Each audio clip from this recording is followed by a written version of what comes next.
Welcome to Norse Code, the #1 podcast for your Minnesota Vikings. I am your host and producer. My name is James Pagoshnik. Thank you guys so much for listening. And at the other end of the tin cannon string, we have our analyst and co-host. You know him from numerous blogs and podcasts around the internet, most notably from theathletic.com. He is Mr. Useful Human, Arif Hassan. Arif, how is your camp going? Better than your day, apparently. Listen, you get betrayed by your transportation enough and everything just kind of goes to hell and you're just allowed to be in a miserable mood. I am fine, perfectly happy. I'm not negative or sarcastic or angry at all. It would be odd for you to suggest it, quite frankly. That's true. You are an ever positive human, and I should give you more credit for that fact. The season of ever positive James? No, that it doesn't have quite the same ring. No. Training camp's going well. I mean, today, Thursday, was crazy boring. But for the most part, it's going well. The weather hasn't been too bad, honestly. Because normally, like at this point, you're still hitting 90-degree days with high humidity. This is the only day I think that we've had with really high humidity. But some 79-degree days, 80-degree days, a little bit hotter than you want, but not like worth complaining about. Really great weather. So that's nice. The other part of covering training camp is not nice, which we'll talk about more in a little bit, but just it is really strange covering it within this environment. But for the most part, I'm handling it well, mostly because I don't have to like grab players as they're coming off the field and interview them. It's just not one of the ways that I cover camp. So it's a little bit easier for me than it is for other people. Yeah. Well, we will be getting into that in just a minute, but before we do, just want to thank you guys so much for listening to the show, for spreading information about Norse Code, for propagating the formula, as Dusty used to call it, for telling people about Norse Code on social media and other outlets.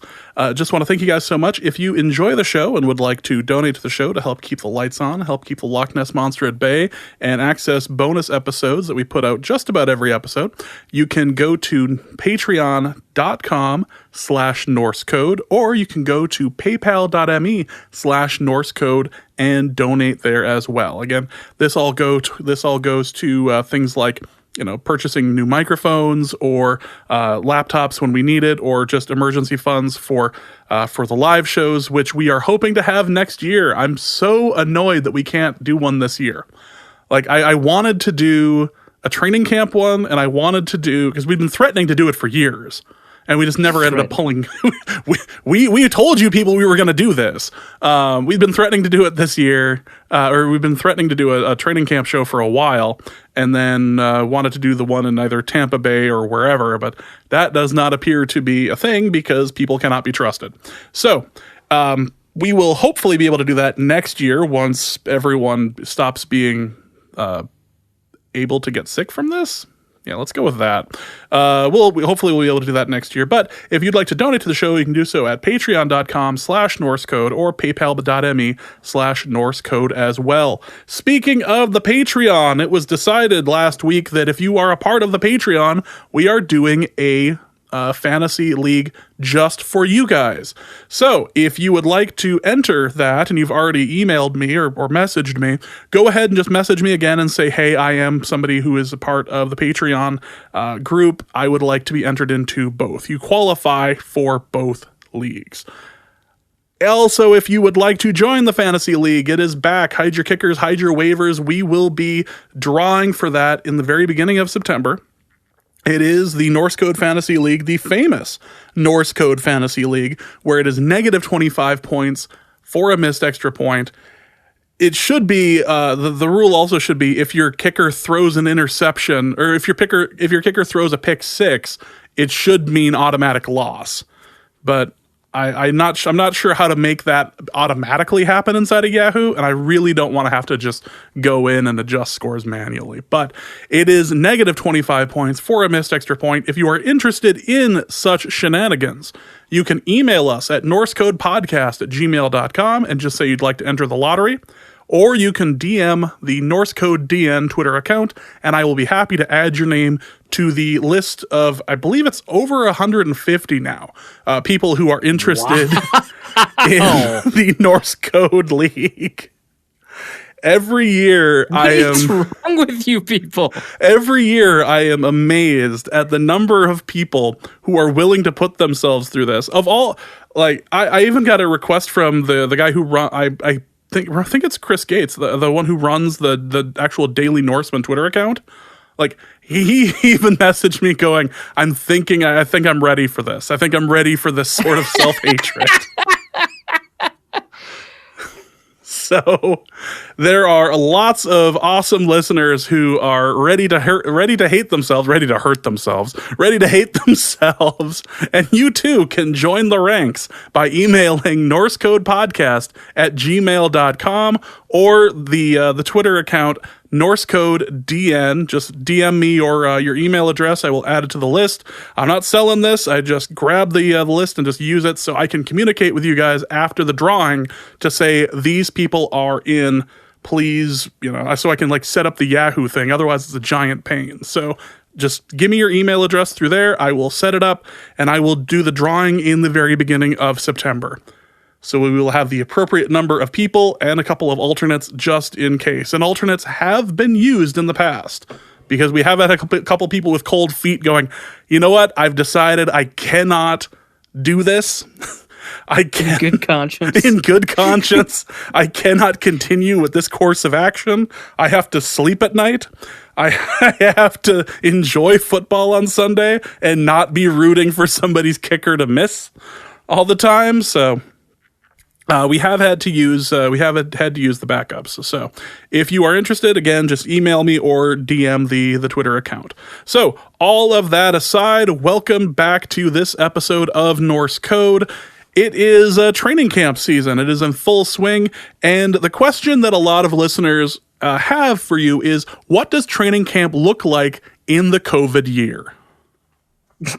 TM. Yes. Yeah. So normally what ends up happening is we'll show up to training camp, and in Egan anyway, Mankato was different than this, but in Egan, you show up to camp, you go in through the media entrance, and there's an entire like office just for the media to work in, and it's nice. I mean, it doesn't have any windows, so it's not like they're putting us in the lap of luxury or anything like that. It's just this hole in the basement, but good Wi-Fi, plugins everywhere and all that, and there's an overflow room that's also used as a press conference room during the season, because that's also where the media work during the season.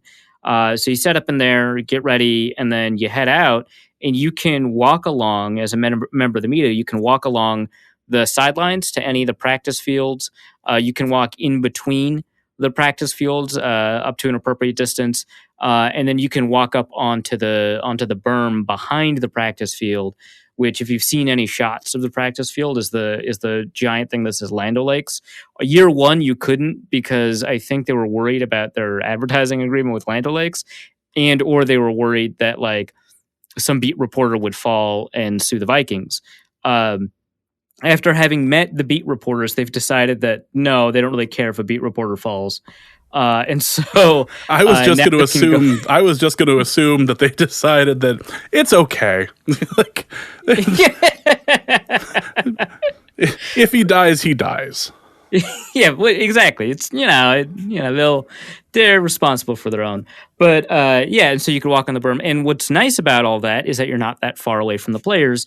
That poses just one safety concern, which is that if you're either an end zone drill or a sideline drill, and the players kind of just rocket off the sideline, you become very familiar with what it means to be 6'4", 220.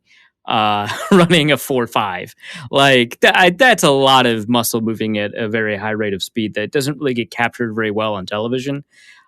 Which, side note, this is just training camp, so people are not going full speed. But I think this is one of the reasons that I think it's always ridiculous when people place themselves in NFL situations. Like that one guy, Elliot Shore Parks, who covers the Eagles, who mentioned that, I think I could luck into a home run. I think I could maybe score a touchdown in an NFL game. I could probably score 2 points in a basketball game, but I could never score a goal in hockey. And No, you could not score a touchdown in an NFL game. You would die. Um, it's difficult to get across like how big and fast these players are, which is one of the benefits of being on the sideline. And so, which is nice. And then as practice ends, players stream off the field and go to the locker room, and then you just say, "Hey, Afadi Odenigbo," or you just say, you don't say his full name. You say, "Hey, Afadi, do you have an extra minute?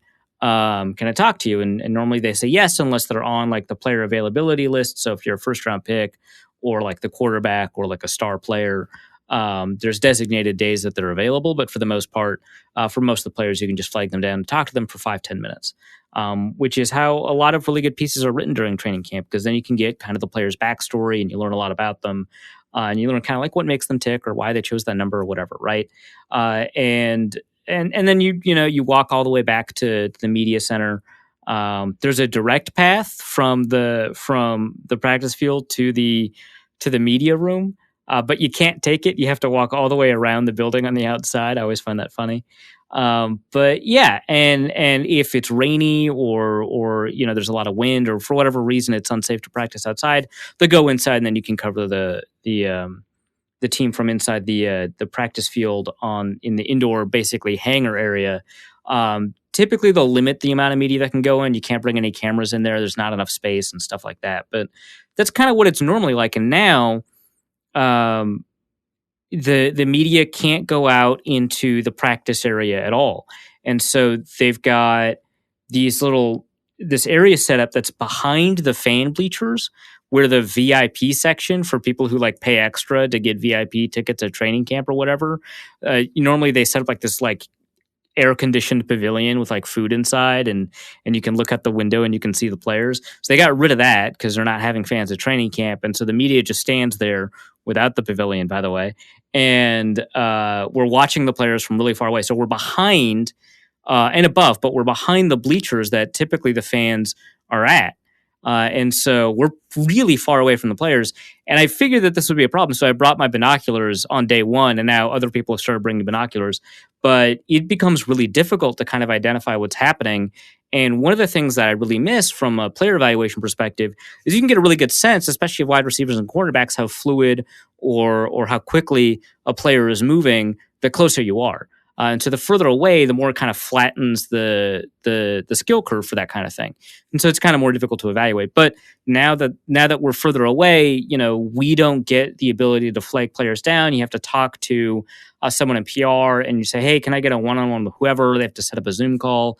And a lot of times they just can't seem to find the time to get that player, or they say, "Hey, well, we've got a plan for that player and when they'll be available." And so it used to be player availability was restricted to 5, 6, 7, 8 players, where those players would be, controlled and would only have certain media appearances, which makes a lot of sense because otherwise you'd flag them down every day and talk to them, and then there would be tons of people around them and you couldn't get a good quote. So they pick a day for, your Kirk Cousinses or your Adam Thielens to be able to talk to the media. But now they're doing it for players kind of further down that list.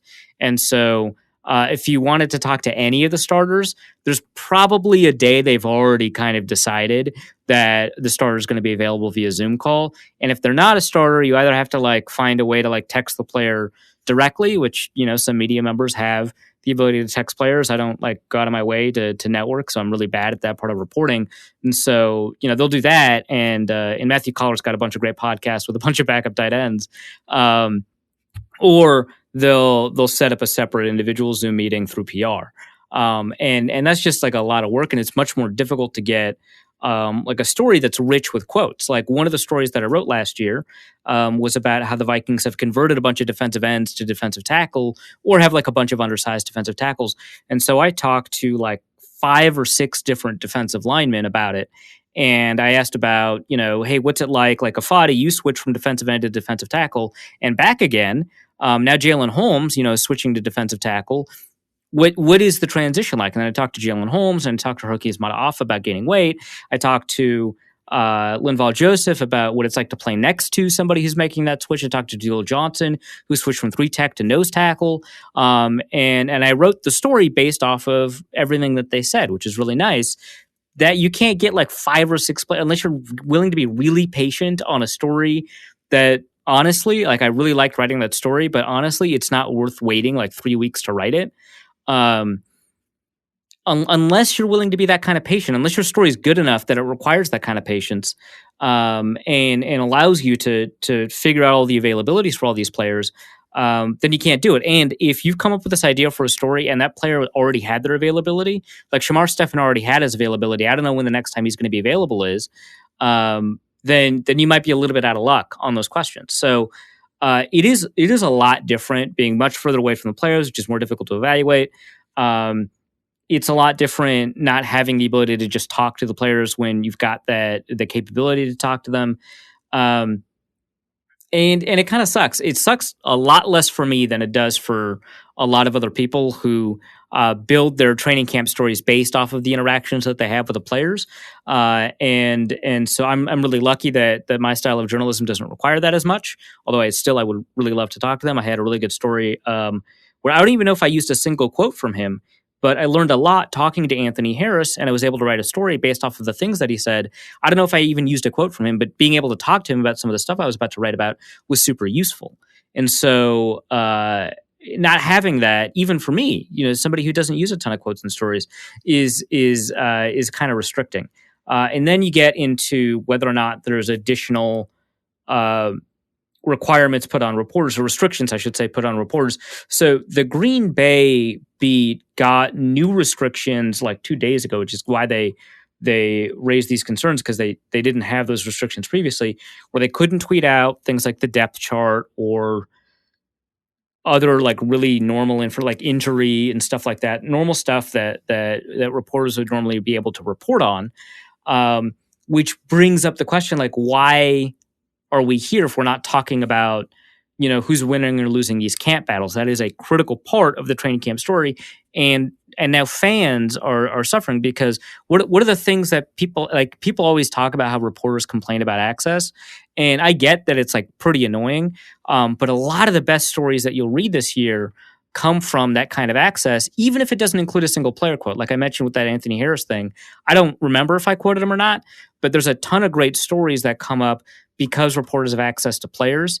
And sometimes you don't even get a story until 6 months down the road. But if it wasn't for that initial interaction 6 months earlier, you wouldn't have that great story. And so some of the stuff that people really like comes from the kind of access or the ability. Now that access is gone, but still some of the stuff that people ask about, like if someone asks me, how's the offensive line battle going? And I can't tell you whether or not Ezra Cleveland is taking first team reps, like that really sucks for you as a fan, right? If I can't tell you that Cameron Dancer and Jeff Gladney are competing for the first team cornerback spot, I think that really sucks for fans.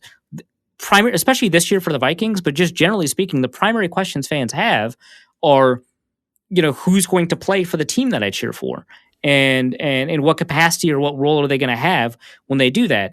And the challenge should be to kind of figure out where the line is between providing enough information that fans are satisfied and not kind of overdoing it with regards to revealing like team information that would kind of strategically hurt them. Otherwise, what's the point of them being there? Right. No, exactly. There is none, I don't think, other than to be,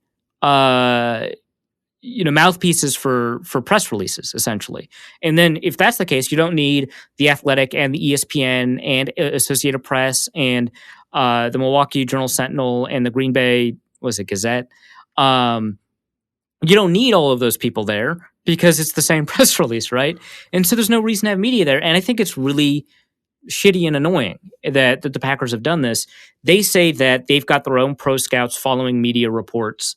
And here's the thing. So Kevin Seifert tweeted out that no game has been won because of media reporting on a depth chart. And I don't think that's true. I think there is something to be gained from week one of determining who you're going up against. So if the Vikings do decide to play Ezra Cleveland, and we report that 2 weeks before the game against the Packers, that the Vikings have promoted Ezra Cleveland to the first team. Now the Packers have the ability to kind of scout Ezra Cleveland, which they probably already did. But then the player that's going up against them are the players, right? So Kenny Clark could take a look at what Ezra Cleveland's habits are and take advantage of them, right? And all defensive linemen and all offensive linemen do this. They'll scout the opposing linemen and see what their habits are, see what their moves are, and what their techniques are, and how to exploit or nullify them. That's true. So I do think there is something for teams. I don't want to go so far as to say there's nothing that teams can get from it.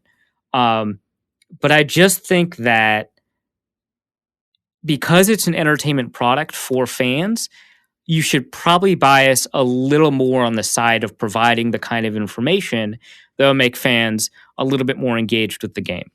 And so that's what's happening with the Packers.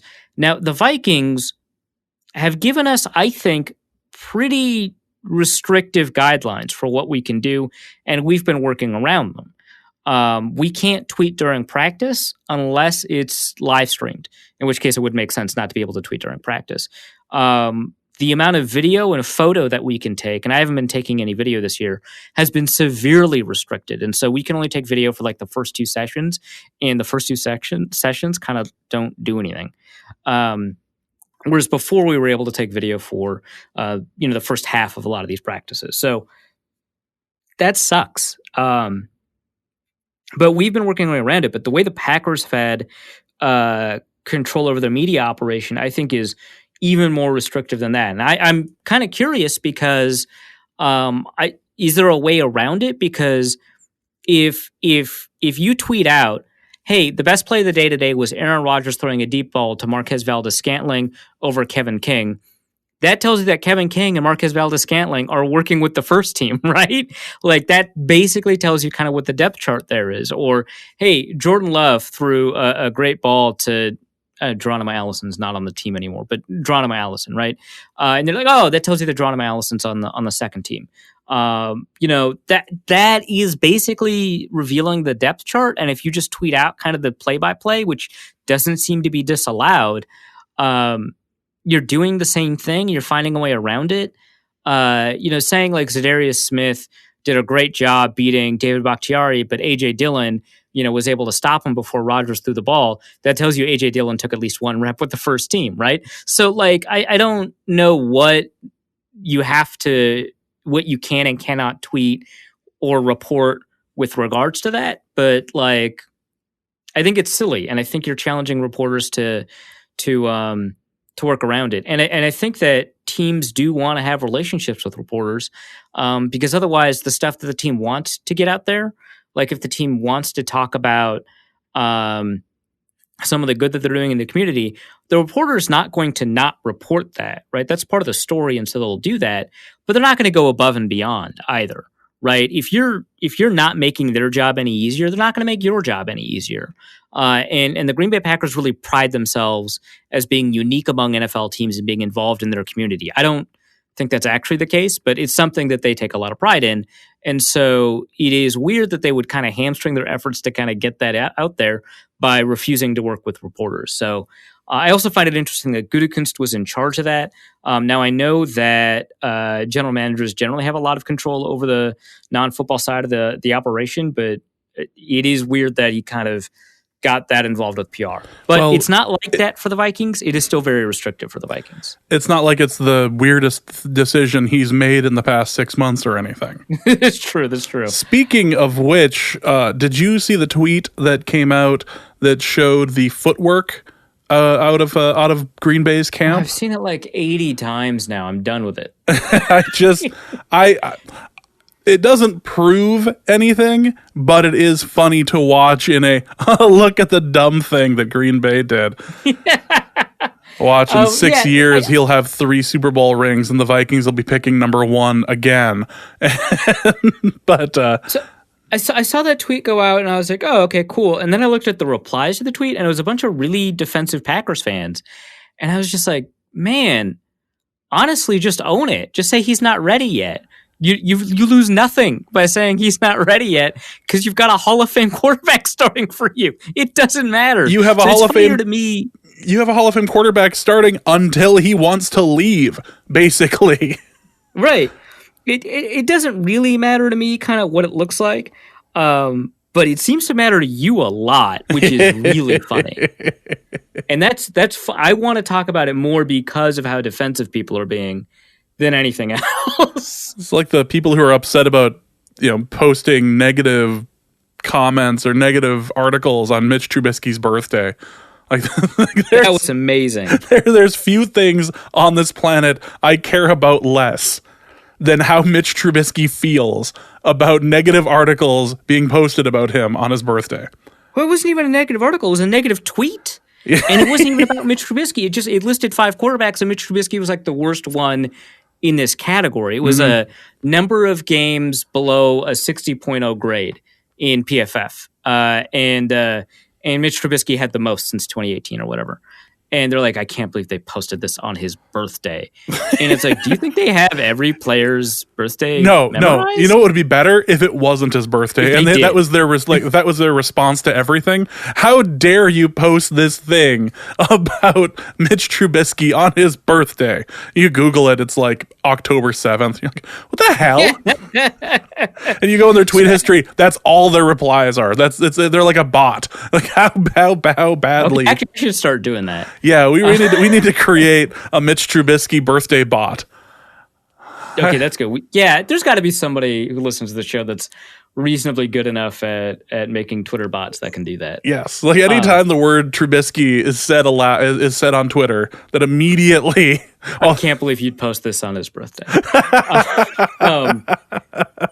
But the bot has to be I shouldn't even use the word sophisticated because it's such a low level programming challenge. But the bot has to have just enough awareness to not do it on his actual birthday. Every other day, yes, not on his birthday. And it should only do that to verified accounts because it'd be weird if it did that to just somebody who was like, hey, I think Trubisky's going to do well this year. They got 3 followers. Well, it becomes it then becomes the situation of the quarterback of Jacksonville. Was it Blake Bortles who used to just block everybody? So it becomes that situation at that point. How dare you block? Fantastic. Well, let's get back into camp stuff. The main thing that the people are hearing rumors about so far is the cornerbacks, and what are the concerns out there? How is everybody looking that you are able to talk about? Sure. Sorry, I thought for a second we were Packers reporters for a second there. Sorry. One of the cornerbacks looks great, but another cornerback, he worries me. No. Yeah, so I expressed a lot of uncertainty about the cornerbacks this year heading into camp, and I think we're hitting probably a positive side of that. I think that for the Vikings, the cornerback situation looks a little bit better than the average scenario given all of our priors on this. I don't think Mike Hughes has looked as good as he needs to for the role that the Vikings are thinking about for him, and it seems like they're willing to kind of shadow him across receivers, or at least think about shadowing him across receivers. I don't know if they'll actually do that by week 1. There are a lot of plays this year in camp where they're playing sides instead of shadowing, but it seems like that's a possibility, and he has been following Adam Thielen a little bit in camp, and then in one-on-ones, he and Thielen line up a lot. So it really seems like they want Hughes to be kind of the number 1 corner. I don't know that he's playing well enough right now that that's where you want to be, but I also don't think he's getting burned a ton. And so that's fine. I think that we're at kind of the expected trajectory for him right now, which is he's not a star, but he's not a liability, at least based off of what we've seen in camp so far. But I think the best corner in camp so far has been Holton Hill, who has done a really good job generating pass breakups. He's done a really good job creating interceptions. And the thing that I like about him, and I'll bring this up with regards to Neville Clark later, the undrafted free agent from Central Florida, is that he does a really great job taking advantage of any moment where a receiver is making a mistake. Either they slip in the route or they take too long to kind of make the decision on an option route, or they instead of sitting on a sit route, they decide to keep going, which led to, I think one of Kirk Cousins' interceptions was when a receiver, Stephon Diggs, chose to keep going on a sit route. That kind of thing. He knows how to take advantage of the mistakes, but then he also has the ability to kind of create his own plays. He's not getting burned very often. He's kind of consistently winning, which is great to see. So I think Holton Hill is probably doing really well, and I think we're moving in a direction where where he can be more of an asset than a liability, which is great. Now, the third cornerback spot is between Jeff Gladney and Cameron Dantzler, and to some extent Chris Boyd, but we're not seeing it. Honestly, Chris Boyd's kind of just staying on the second team. And I think for a second team player, just to briefly talk about Boyd, I think Boyd looks a lot better than last year. I thought Boyd looked a lot worse than what a lot of people were saying about his play last year. So I think he's in a good spot. The caveat to all of this is that the receivers that they're going up against are just not that great. It's Adam Thielen and everybody else. Now, BC Johnson does look a lot better than he did last year, which is nice, but it's difficult to get a good kind of measuring stick. So that's a good caveat there. Now, as for Jeff Gladney versus Cameron Dantzler, who have people been hearing more about? Cameron Dantzler, right? And his highlights look great, and I think they do speak well to him. And if I were to, I was just asked on Buffalo Radio, not Buffalo, Bison Radio, NDSU thing. They asked me if I would start Cameron Dantzler right now over Jeff Gladney, or is the hype too much for Cameron Dantzler? It does not accurately characterize how he's playing in camp. And my answer is the hype is over characterizing him. I think it's doing too much for him. But if I were to make a decision right now, just based off of what I saw in camp, I would start Cameron Dantzler. And that's not to say I think the Vikings should do that. I think the next couple of weeks of camp are really important, and there's a couple of important pieces of context, a couple of important pieces of nuance there. The first is that it seems like Gladney is still recovering from the offseason surgery he had in March to repair a meniscus. He had a flare-up, I think, on day 2 of practices, so he wasn't there it was on day 1. He wasn't there on day 1 of practice, and it doesn't seem like he's kind of necessarily at his full self. So there's that. Second, I don't think Gladney is doing poorly. He's just not doing so remarkably well that you'll take away the highs of Cameron Dantzler. Now the thing is, Dantzler, I think, does have more mistakes than Gladney, and so if you wanted a completely kind of risk-free kind of decision, maybe Gladney is the better option. But I think that the playmaking that we're beginning to see from Dantzler and the kinds of mistakes we're seeing tell us that you can work with that and you could probably produce more positive outcomes at the moment. And the thing is, Dantzler's getting beat a lot by these quicker receivers. So I've seen Chad Beebe do a number on him. I've seen Alexander Hollins do a pretty good job kind of breaking free from him. So it seems like these smaller, quicker receivers are doing a better job finding ways to break free from him. And I think that if Thielen was having a little bit of a better camp, he's not having a bad camp, but he doesn't entirely look like Thielen yet. So he looks far and away like the best receiver. There's no question. He looks dominant versus the other receivers, but I still don't think he's completely there yet. And I say yet because I think he will be. But if Thielen was having a little bit of a better camp, I don't think we'd see some of these highlights. But his ability to generate pass deflections on plays where he's got tight coverage, he has to turn his head around. It would be a great kind of down the field, whatever. That's great. His ability to generate that interception. Now, that interception was like misthrown. It was poorly placed, but I think one of the steps to creating turnovers is taking advantage of the opportunities that come to you. And that's really nice. I just don't want to oversell that interception because it's even better to create your own interceptions. I think Anthony Harris, for example, had at least 2 interceptions last year that were more a product of the ball coming to him than him creating it. But he also created interceptions as well. And you want that combination. You want both of those things. And so far he's shown one, maybe he can show the other. And it's good to have ball skills either way. So I think that because there seems to be a type of receiver he's not doing well against, you can plan around that. So if you know, right, that they're going to go up against that kind of receiver, which I don't think they'll have to in week 1, but down the schedule, if like for example they go up against Tampa Bay down the schedule, and it turns out Scotty Miller wins that competition for the third receiver for them, then you'd say, well, whenever Scotty Miller lines up on the outside, which is not very often, then you wouldn't play Dantzler there. Or, say they play the Colts week 2, T.Y. Hilton, well, we'll just have Mike Hughes shadow him, and so now Dan Sor doesn't have to worry about T.Y. Hilton or something like that. So it's those receivers that you'd move away from, and because because it seems like there's a reason. Again, we haven't had a ton of practices, like 5-6 practices so far, but it seems like there's a common theme. Just move away from that common theme, and now you've got a good player. So that's what the cornerback battle is looking like right now. Neville Clark, I think, is an interesting name. A lot of people liked him. I think he's paid the most, or the second most, of any undrafted free agent this year. Right now, so this is what I wanted to bring up about him. He seems to be doing a better job taking advantage of mistakes that receivers are making, but he's not making his own plays quite yet. So I'd like to see more of that.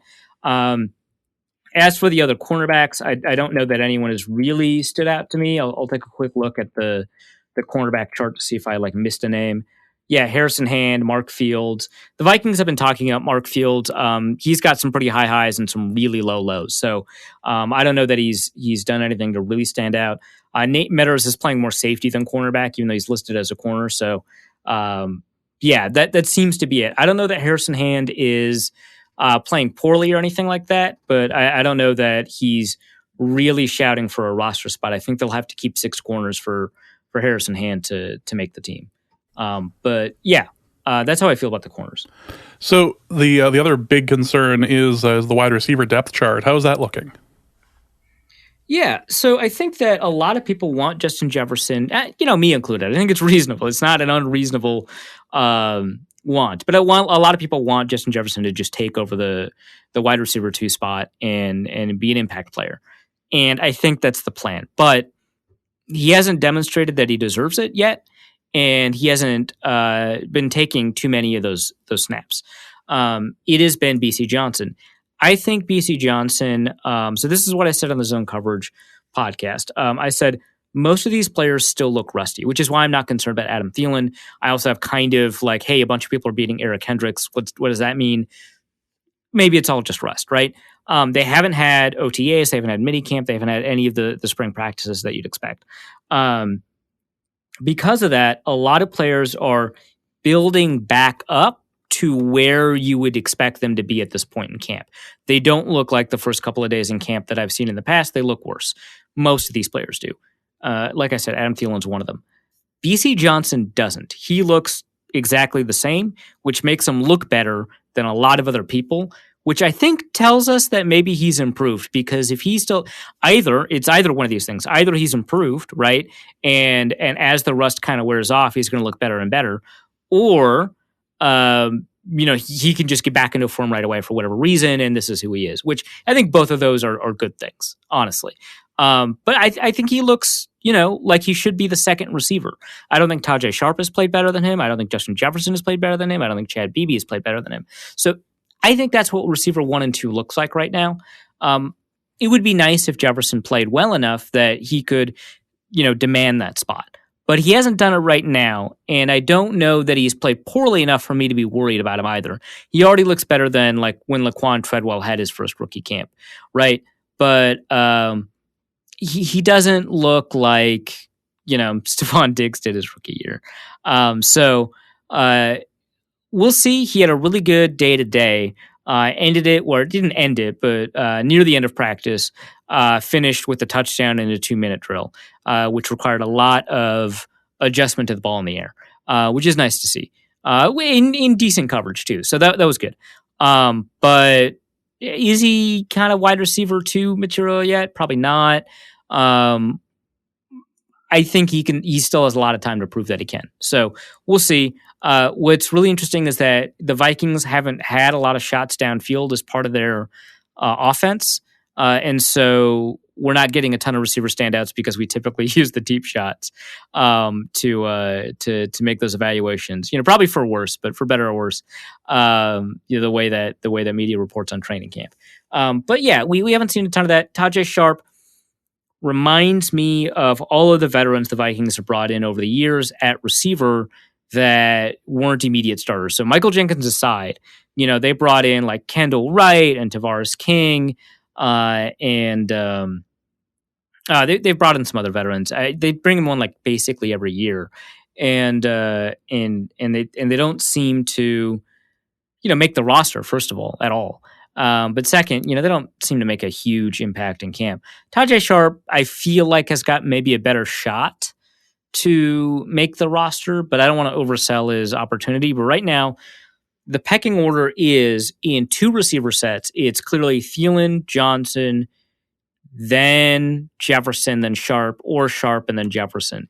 In 3 receiver sets, it's Thielen, Johnson, Beebe, Sharp, Jefferson.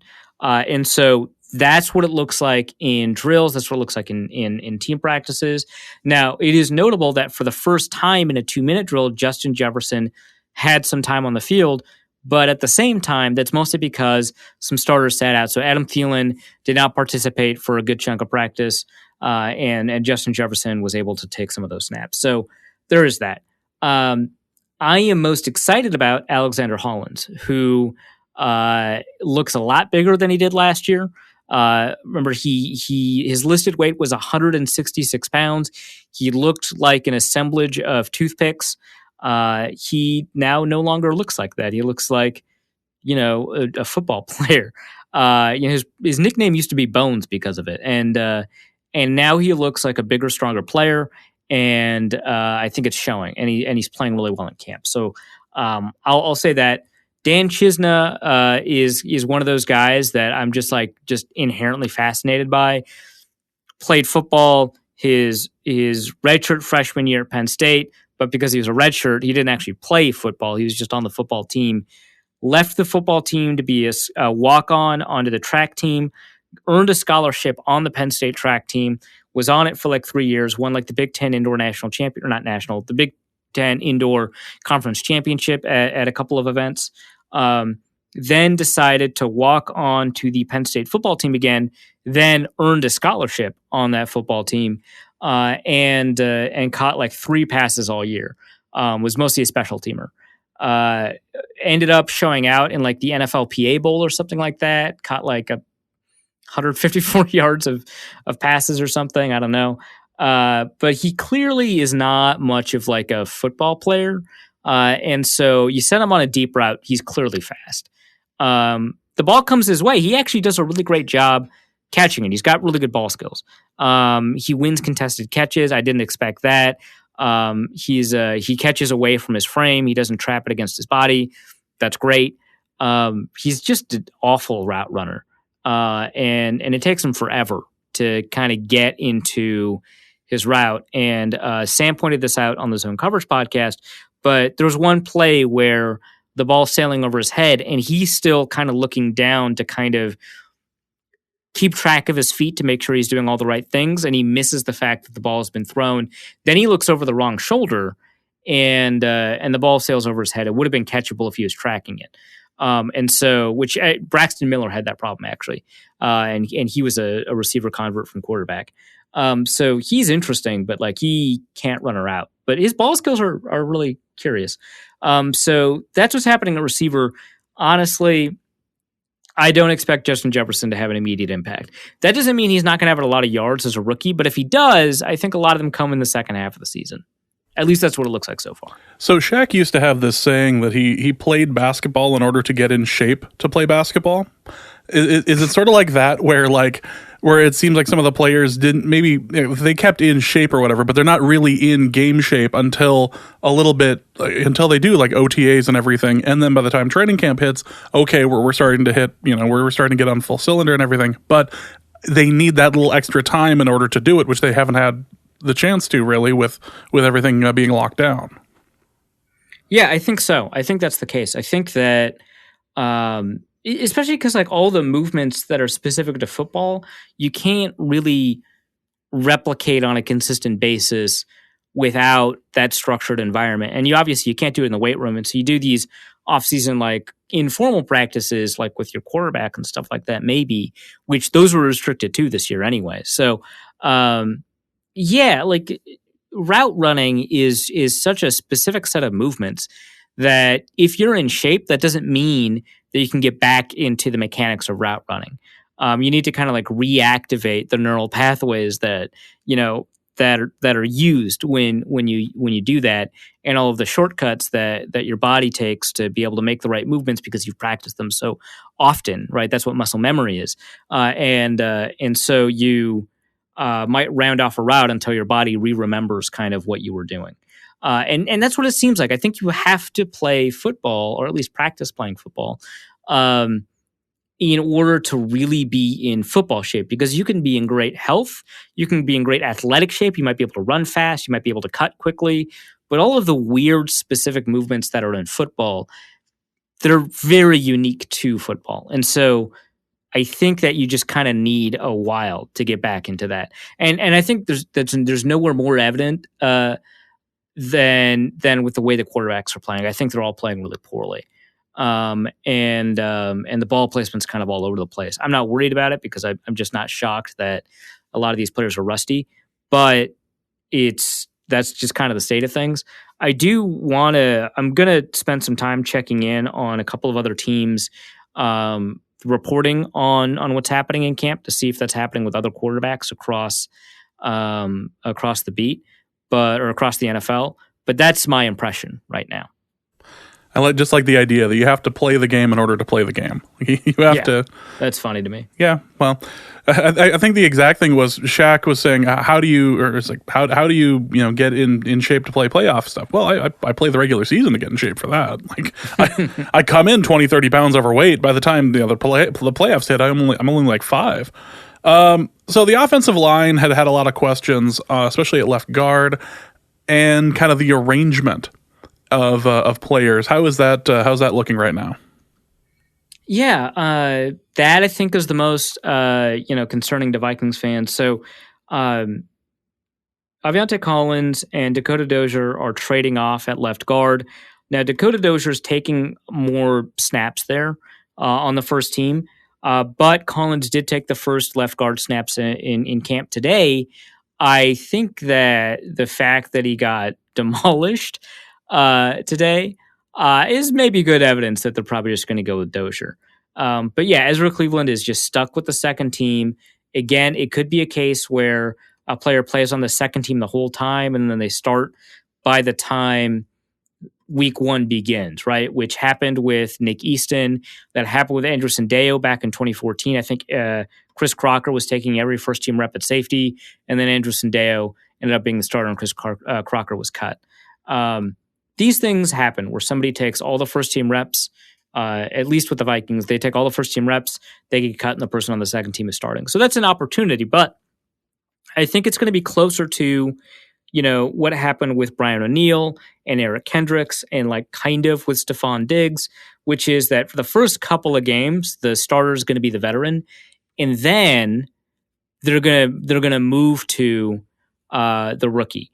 Now, in every one of those situations, I think an injury was at play, but I think it was inevitable. So I don't think that we're not going to see Ezra Cleveland by the time the year ends, but I don't think when the year begins, we're going to see him. So I think the left guard's Dakota Dozier, and I think that that's a problem. Now, I don't know that Garrett Bradbury looks poor. I don't think he necessarily looks better, but I don't think he looks poor in camp. Pat Elflein does look a little bit concerning. I guess he doesn't look as bad as he did last year, but he doesn't look good, right? Which tells you how bad he looked last year. And so the fact that I'm also thinking, hey, Jaleel Johnson looks really good this year. Hey, Armon Watts is having a great camp. Hey, Shamar Steffen's penetrating a little bit more than I remember. That's interesting. When you get through enough defensive tackles where you say that, you think, wait a minute, it might be the offensive line. It might be the guards. What is the one factor that all of these things have in common? Oh, crap. Right. Our line is terrible. Again. So, there's that, right? So, I don't know. Dakota Dozier's not killing it out there. And I don't think Ezra Cleveland is dominating his competition either. I think he looks fine, but there are times where he's just on the ground, especially in the run game. There's times when he's letting tackles kind of backdoor him. So there's not a ton of demand based off of his level of play for him to, kind of like Justin Jefferson, for him to be able to take that second team spot. It's not like Cameron Dantzler, who is demanding time with the first team. it's much more like Justin Jefferson, where it's like, well, I'm not worried, but it would be nice if you could like kind of force the issue. So the offensive line is a bit of a question mark, but the thing that everyone wants to ask about is Mr. Mankato, even though it's happening in Egan. So what are the Mr. Mankato odds looking like right now? Yeah, so Score North, which we'll put in the show notes, Score North released the Mr. Mankato official odds. Now, I don't love the eligibility requirements. I think they're too expansive. Every year, Mr. Mankato allows third round picks to win the award. And I think that's just a little bit too easy. Now, a third round pick, I don't think has ever won the award. So there is that. And to refresh people, Mr. Mankato crowns the winner, basically, of training camp based off of people who you wouldn't expect to make an impact or even make the team. And so those usually are reserved for like undrafted free agents, fifth round picks, etc. But they have included third round picks, so I don't love it. The winners going back include like Audie Cole and Marcus McCauley. But, 2014, the winner was Adam Thielen. Jabari Price and Matt Asiata were finalists. The winner in 2015 was Stephon Diggs. The finalists included TJ Clemmings and Michael Pruitt. 2016, the winner was Jaron Kearse. Finalists include CJ Ham, Jarrell Presley, David Morgan. 2017, the winner was Tashawn Bauer. Finalists include Stacey Coley, Jaleel Johnson, and Ben Gedeon. Winner in 2018 was Kyle Sloter. Finalists were Mike Boone and Chad Beebe. Winner in 2019 was Brandon Dillon, although technically he didn't win it. The field won it because the odds were for the field. And the finalists included BC Johnson and Alexander Madison. A third round pick hasn't won it, but Madison got pretty close. Let's see. I don't know that any other, there's a couple of fourth round picks that have been finalists. Michael Pruitt, no, that's a fifth round pick. TJ Clemmings, Jaleel Johnson, both fourth round picks. But yeah, right now the odds on favorite is Cameron Dantzler, both in the pre-camp odds and at the moment, given his level of play and the amount of hype that the official Vikings account's giving him, that the media like me are giving him. So he's 3-1 odds. 5-1 odds are Neville Clark, who's the highest paid undrafted free agent, and Alexander Hollins. So there's that. Then Kenny Willekes is 6-1 odds. So the reason that some of these guys have odds that are pretty good despite their draft position is because Mr. Mankato is an award basically given for hype. Like, you have to make the team, but who generated kind of the most excitement about the player coming out of camp? And because of that, you don't tend to give them to offensive linemen. You don't tend to give them to like linebackers, although again, Audie Cole won it. And you don't tend to give them to players that don't have an opportunity to be playmakers, right? And so your cornerbacks, your receivers are higher up on the chart. And then also your hype is kind of inversely built off of your expectations. So if you're an undrafted free agent that's making first-round picks look silly, that's a lot better than a first-round pick making a second-round pick look silly, right? And if you've got a good story to tell, that's going to improve your odds too. Especially if it's a Minnesota-centric story. So, for example, one of the favorites a couple years ago, or last year maybe, 2 years ago, was Brandon Zylstra, who's got Minnesota ties. And Moritz Beringer was a favorite in 2016 because that story is just such an incredible sell. So the story sometimes has a role to play. And, Alexander Hollins, FCS, Neville Clark, undrafted free agent. So there's a reason that Kenny Willekes is 6-1, but DJ Wanham is 12-1 because Willekes, 7th round pick. I think, some intangibles kind of play a role in terms of media coverage, which leads to hype. People, for some reason, are a little bit more interested in Kenny Willekes than DJ Wanham. But, that plays a role. Now, I don't love that Brandon Dillon is on this list at 8-1 because he'd already won it. But I kind of get why he'd be eligible. But I think if you win, you can no longer win it. And then you got Courtney Davis, KJ Osborne, also 8-1. Dylan Mitchell, 10-1. Drew Samia, 10-1. Juana Menudo, 12-1. The safeties, Josh Metellus and Brian Cole, 16-1. Quarterbacks, Nate Stanley, Jake Browning, 20-1. James Lynch and Blake Lynch, both Baylor products, are collectively 25-1. Troy Dye, 30-1. Harrison Hand, Miles Dorn, also 30-1. Stacey Keeley, 40-1. Kyle Hinton, Blake Brandel, Brady Aiello, all offensive linemen, all 50-1. Jake Lucina, Minnesota ties, 75-1. Dan Chisna, 99-1. And then the field is 35-1. So this is a combination of how likely are they to make the roster, right? Dan Chisna not likely to make the roster, and how exciting is her story to tell. Now, Chisna's story is exciting to tell, but he's so unlikely to make the roster that at 99-1, he's still pretty long odds. So that's why that's why these odds are built this way, because what is who's going to build kind of this hype. So Mr. Mankato has had an unusual track record of identifying players that do actually end up making an impact. So Adam Thielen, Stephon Diggs, Jaron Kearse, those players have all made an impact. Brandon Dillon has yet to make an impact. Kyle Sloter is probably not going to ever make an impact. And Deshaun Bauer is a linebacker for the Patriots. So we'll see if he makes the team there and makes an impact there. But some of the finalists have done all right. Jaleel Johnson, we'll see if he's going to do anything. Mike Boone is kind of interesting. Chad Beebe obviously has made an impact, and so he was a finalist. BC Johnson was a finalist, and Alexander Madison were finalists. So there's something there to camp hype, but obviously it's not a huge thing. So with all of that in mind, who's winning? It's Alexander Clark and Cam Dantzler, and I think Dantzler's on path to win it right now, despite the fact that he's a third round pick, and you expect a lot of him. But he's exceeding those expectations by quite a bit. After that, I'd say Hollins is doing a really good job. Then after that, I don't know that anyone's standing out enough to really be in the conversation. I think KJ Osborne has had some good moments, but mostly he hasn't really distinguished himself. I think Kenny Willekes has had some good moments, but he hasn't distinguished himself. Neville Clark, same thing. If I'm going down the list, I'm looking for a player that has really, distinguished themselves, and I haven't. Dan Chisna is probably outplaying his 99-1 odds, but he's not going to make the team, so it kind of doesn't matter.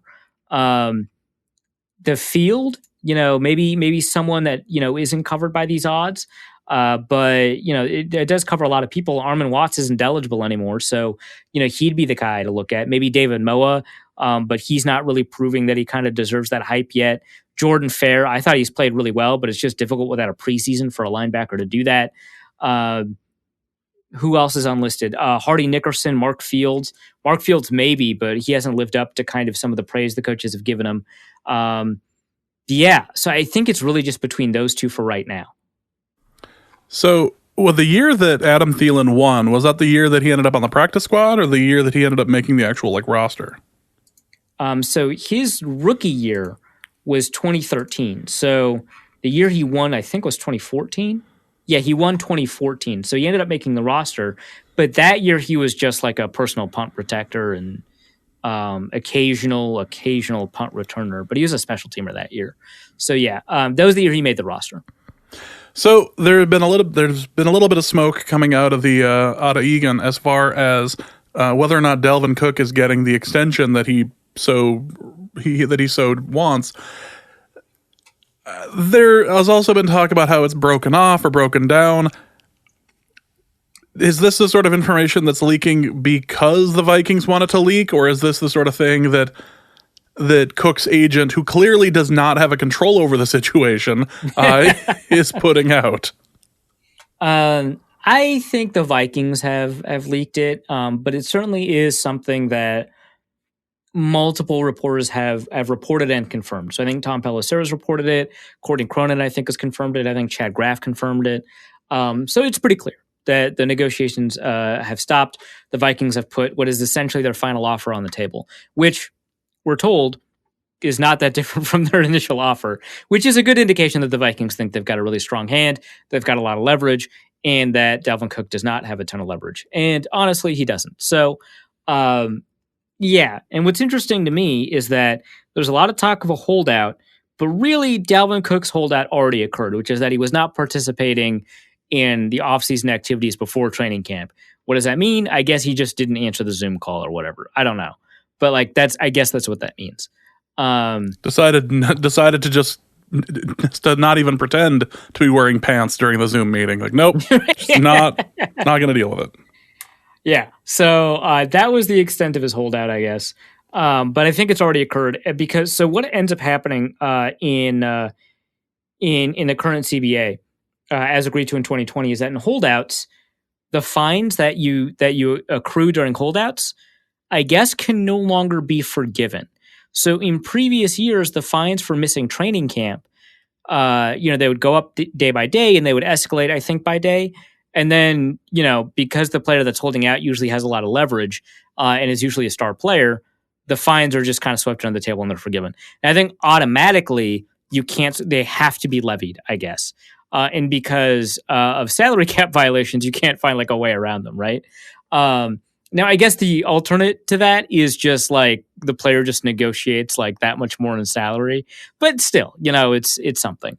The bigger concern is that if you don't report by 20 days before this, some point that's before the season, your contract, you're not credited for a year with regards to free agency. And the reason years credited, which is not the same as years accrued, which is a practice squad calculation, but years credited, which is a calculation for free agency, and I think the NFL player pension, and I think for veterans minimum. The years credited, for Dalvin Cook, that would mean he's only had 3 years credited, which means when he hits free agency, when his contract is up, he's a restricted free agent. And then the Vikings can just tag him with a first-round tender and pay him $3 million for that year, and then he hits real free agency a year later. And it's never good for a running back to hit unrestricted free agency a year later, right? Because they're a running back. And so all that does is it increases his salary from like 1.5 million to 3 million, which is not what he's looking for. So he has no leverage. If he holds out, if he misses the season and doesn't get credited for the season, if he misses training camp, he doesn't get credited for the season, then that means he enters restricted free agency, which is like really a huge bummer for him. So I think the Vikings know how strong their hand is. And honestly, Cook took more reps today and yesterday. After it was reported the contract talks broke down, he took more reps these past 2 days than he had for the previous 4 days of camp combined. So I guess it's not doing anything. He's going to play. I guess he's not going to take the contract on the table. He better hope he doesn't get hurt this year because that is kind of the biggest knock on him in terms of providing with guaranteed money. And I was talking to Matthew Collar on the sideline, essentially, or I shouldn't even say on the sideline, behind the bleachers with the binoculars looking at practice. And Collar said, look, Cook is essentially, an injury away from negotiating a 1-year, $5 million contract with another team. And that's true. And so the Vikings know that Cook probably should just take the security of whatever deal they're offering, which has a certain amount of guaranteed money in it. And is a multi-year deal, which is not something that he might be able to make in another situation. So, yeah, Dalvin Cook talks breaking down. The Vikings know that they've got reasonable backups in Alexander Mattison and Mike Boone. They know that Cook doesn't have a ton of leverage. So that's what it looks like. How insane do you think this is driving Cook's agent? That he's like found himself in the spot. Like there's like no leverage. He's clearly gambling on himself on this. Like, this is not an ideal situation if you are the agent. There's got to be something about being an agent to a running back that like sets agents askew. Like, do you remember Ben Dogra with Adrian Peterson? Yes. Like, I wasn't he the one who coined Adrian just sometimes talks? Like Adrian just sometimes says things. That might have been me, honestly. But yeah, Dogra was not I miss those days. Figure. Yeah, I did too. Our running back, who's probably going to be a first ballot Hall of Famer, sometimes likes to ride camels on his birthday when it's wholly inappropriate, when he's, got all this national scrutiny. Also, sometimes he just says things, and it's best just to not acknowledge it. Oh, those days. Yeah, that's got to drive you insane, though. You're just like, dude, stay home. Hold out. I'm going to go to camp. I think I'm going to tell him I'm going to go to camp. Really, dude? Really? The whole thing is a giant mess for him. That's too bad. Let's go to the mailbag. And the first question is from Nolan, who asks, on Mina Kimes' podcast, Greg Rosenthal of NFL.com described you as an honorary member of Seahawks Twitter. How does it make you feel to be known across NFL media as a part of Seahawks Twitter? It's like, this isn't the first time that this has come up. This isn't even the first time this month that this has come up. No, and they I think they mentioned once on the Around the NFL podcast too. So Yeah. Which it's got to have like 500,000 listeners, right? Like that. It's not a small amount of people listening to that podcast. Yeah, I think was that the one where they were describing your can't throw left one, or was that something else? Because it's been brought up a few times anyway. Well, I should just be blessed that I've been brought up enough times on popular podcasts to complain about this, but I will still complain about it. No, so when I was covering the Seahawks game, the Monday night game, and I was in the press box, two different Seahawks beat reporters walked up to me and introduced themselves and said that they were honored to meet such a distinguished member of Seahawks Twitter. I was livid. Cannot believe you. How did you not tell that story when we were recording in the hotel room? Like, that is fantastic. We would have led with that. Because I was livid. Like it's taken a while to get the sting off of it. Oh, that's so funny. I think I had replied to Mina Kimes' comment about it, and I had said that last fall when we were in Seattle, Arif said he was uncomfortable with Seahawks Twitter's online presence and their photoshops. So, I mean, and then posted the great one of you and a fish. So, yeah, it's a thing that he is acutely aware of. Acutely aware of. Vikings Wales asks, are we any good? Now the question is talking about the team or just like you personally? Are you and I good? Yeah, it's like you and Vikings Wales. You and I are good. Next time I'm in the UK, I'm going to make sure I head over to Wales because I've never been. That sounds like fun. But are the Vikings good? It depends on what you mean by good, and I don't mean that as like a backhanded whatever. But it's like, are they a better than 500 team? Does that count as good? I think they're probably better than 500. But I think that they're probably going to be in a three-way tie for the NFC North with like 9 wins, right? And then maybe they make the playoffs, and playoff teams are good, right? Like I don't know, right? But are the Vikings good enough for you to say, hey, I think this is like a Super Bowl dark horse? No, I don't think so. I think that the offense took a small step back. And I say small because you get Thielen back, right? But they took a small step back with the loss of Stephon Diggs. The defense, I don't know if they took necessarily a step back, like losing Everson Griffin and Linval Joseph, and then not, having Michael Pierce there to make up for the slack of losing Linval Joseph. That's all pretty bad. Losing that cornerback group, I think there's a lot of opportunities to get worse. And so I think that the uncertainty of how this new cornerback group is going to do is enormous, and you can always get worse than how the Vikings did, because Mackenzie Alexander was a well above average slot defender last year. And I don't know why people don't want to acknowledge that. He was well above average, maybe even good, right? Trey Waynes was average to above average at corner, and Xavier Rhodes, his production was below average. I still think that the way he played wasn't as bad as the numbers indicated, but the numbers were not good, right? But, let's say he was awful, right? So Xavier Rhodes, awful. Trey Waynes, average to above average. Let's say he was average. Mackenzie Alexander, above average. So that's like the worst case scenario. Awful, average, above average. You can get a lot worse than that. You can be awful, awful, awful, right? Like you can have all 3 spots be awful, and the Vikings are throwing 3 unknowns out there. A bunch of really good rookies, or a bunch of really good players, were awful as rookies. This happened. Xavier Rhodes was awful as a rookie. Trey Waynes, disgustingly bad as a rookie in his limited snaps. And so it's not as if I think that Jeff Gladney or Cameron Dantzler are bad players or anything like that. Although, of course, I had my questions about Cameron Dantzler. Seems like I'm going to be wrong about those questions based off of our early returns. But they could both turn out to be really great players, but they could have awful rookie years. Mike Hughes, maybe he's the Mike Hughes that we saw get burned for 154 yards and 17 targets against Amari Cooper. Holton Hill, there's not enough information on him. He's played 300 total snaps in his career, right? A lot of opportunity for that team to get a lot worse at the cornerback position, despite the fact that people were really concerned about how well that cornerback position performed last year.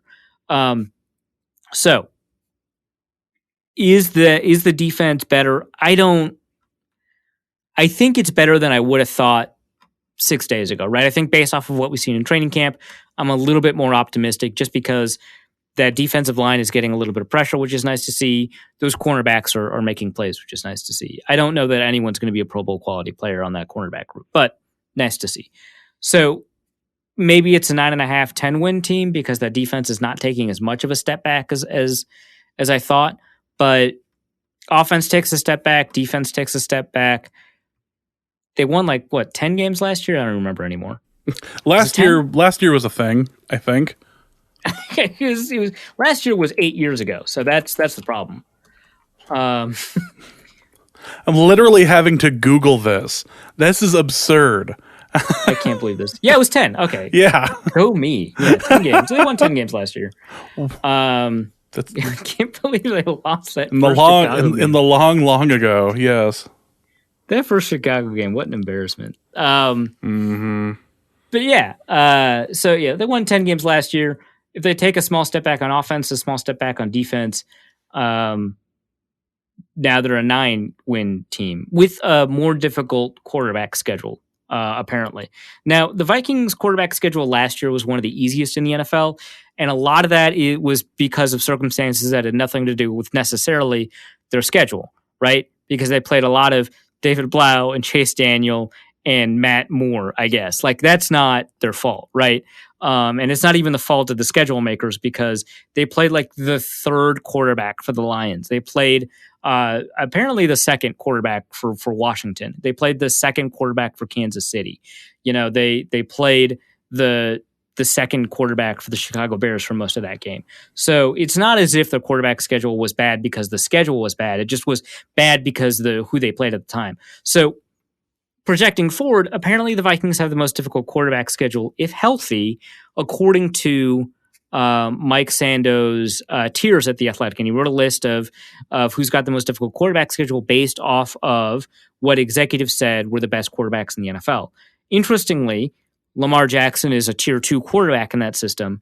And so the Vikings, therefore, play every tier 1 quarterback except for Patrick Mahomes, who they would have played last year were it not for an injury. So if healthy, the Vikings are the most difficult quarterback schedule. So with that in mind, maybe they're an 8-win team that really should be a 10-win team, but because of their schedule being so difficult, they're an 8-win team, right? So are the Vikings good?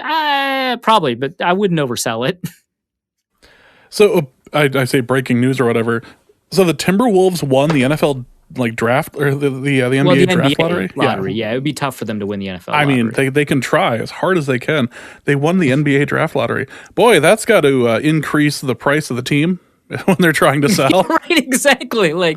Just as the team's getting sold. Also, apparently, so I don't know anything about basketball, as I think has become extremely clear, but I guess this is one of the worst years to win the NBA draft lottery.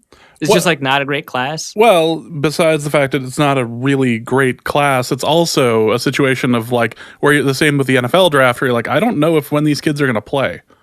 Right, yeah. So, yeah, this is they finally win it. Also, you have no one to pick. So and no one owns the team yet, and yeah, okay. That's cool. It's the first time the Wolves have ever moved up versus their record position in the draft. They've either stayed put versus their record. So the year they were number 1, they had the worst record in the NBA, or they've gotten a worse position. So I think out of the 17 times that they had a lottery pick, they moved down 15 of those times. So yeah, this is the first time they've moved up. So good time to do that. Yeah, good time to do that. In the what did you refer to it as earlier in the time of COVID? No, the COVID year. That's right. The COVID year. The COVID year. This is just clearly what you do. All right. Next question is going to be from Ian Pauley, who asks, which bubble player will fans grow or already have grown an unhealthy attachment to this year, a la Kyle Sloter? It's tough without a preseason, right? I think that connects people more than some beat reporter tweeting about how well Neville Clark is doing or whatever, right? Like, I think you need a preseason for that to actually happen. Kyle Sloter was only good in the preseason. His practices were whatever. And so how are you going to develop that unhealthy attachment without seeing these players play football? Now, the Vikings are tweeting out highlight clips, which is nice. Have they tweeted out highlight clips of any bubble players? Maybe just Alexander Hollins. I don't know that they've tweeted out any other, because Cameron Dantzler's not a bubble player. He's going to make the team. The question is whether or not he's going to start, and he's making a pretty great case for it, right? But yeah, bubble players, the only one I can think of is Alexander Hollins. But 6 practices. There's like 20 more to go. So, yeah, who knows? Next question is going to be from John, who asks, based on analytics and your in-person camp notebooks, what is the best guard position for Pat Elflein if the 2020 Vikings are to maximize their protection schemes in, 2020? Left guard, right guard, or security guard? Not getting in there with those shoes. Geez. I'm sure Pat Elflein would make a really wonderful security guard. So he's a better backup than most backups at guard. Like that's probably true, right? So if that's the case, I don't know if I've heard a better backhanded compliment than that. I'm just saying, like, if the Vikings are going to maximize their protection capability, Pat Elflein is probably not part of that solution as a starter, but he's probably an asset as a back because he can play any of the interior positions. That's more than Brett Jones can do. Apparently, he can only play center, according to the Vikings. So, yeah, his job is backup as in this world where they maximize the Vikings' protection. Now, if we're trying to design a situation where the Vikings are the most likely to produce the best protection, you're also maximizing uncertainty, and so therefore maximizing the possibility that they produce the worst protection. And in that spirit, it would be Ezra Cleveland left tackle, Riley Reif left guard, Garrett Bradbury center, and then probably Aviante Collins right guard, and then Brian O'Neill right tackle. And then that also carries the potential for disaster, but it also carries the potential for having the best possible protection. Now, Collins has been getting kind of destroyed in practices, but he has the most upside of all the other guard candidates. You know who Dakota Dozier is, so you don't have a much upside. You just have a better floor. Now, if you want to minimize disaster, then you probably go Riley Reif, Ezra Cleveland, Garrett Bradbury, Dakota Dozier at right guard, and then Brian O'Neill. So that's probably what that looks like. But yeah, I think maximizing protection is a different question than minimizing disaster, and they have different answers. Luke Braun asks, seems like they're doing a ton of deconverting this year, and so far the returns seem better than worse. Is this a change in philosophy from Zimmer, or maybe something to do with all the coaching departures? Do you think it'll create more successes long term? Also, what's the best use for leftover bacon fat? Okay, so first question first. So deconverting, I assume he means deconverting from previous positions that they played. And so Jalen Holmes is now a defensive end. He used to play defensive tackles. That's, I guess, a deconversion. Jaleel Johnson, I guess, is playing a decent amount of 3 technique. You could call that a deconversion. Pat Elflein is playing right guard. Maybe that counts, even though he did also play center in college and won an award for being the best center in the country. But they're still doing position conversions, right? Like I think that you've got Ezra Cleveland playing guard instead of tackle. That's a position conversion. You've got Kyle Hinton playing guard instead of tackle. That's a position conversion.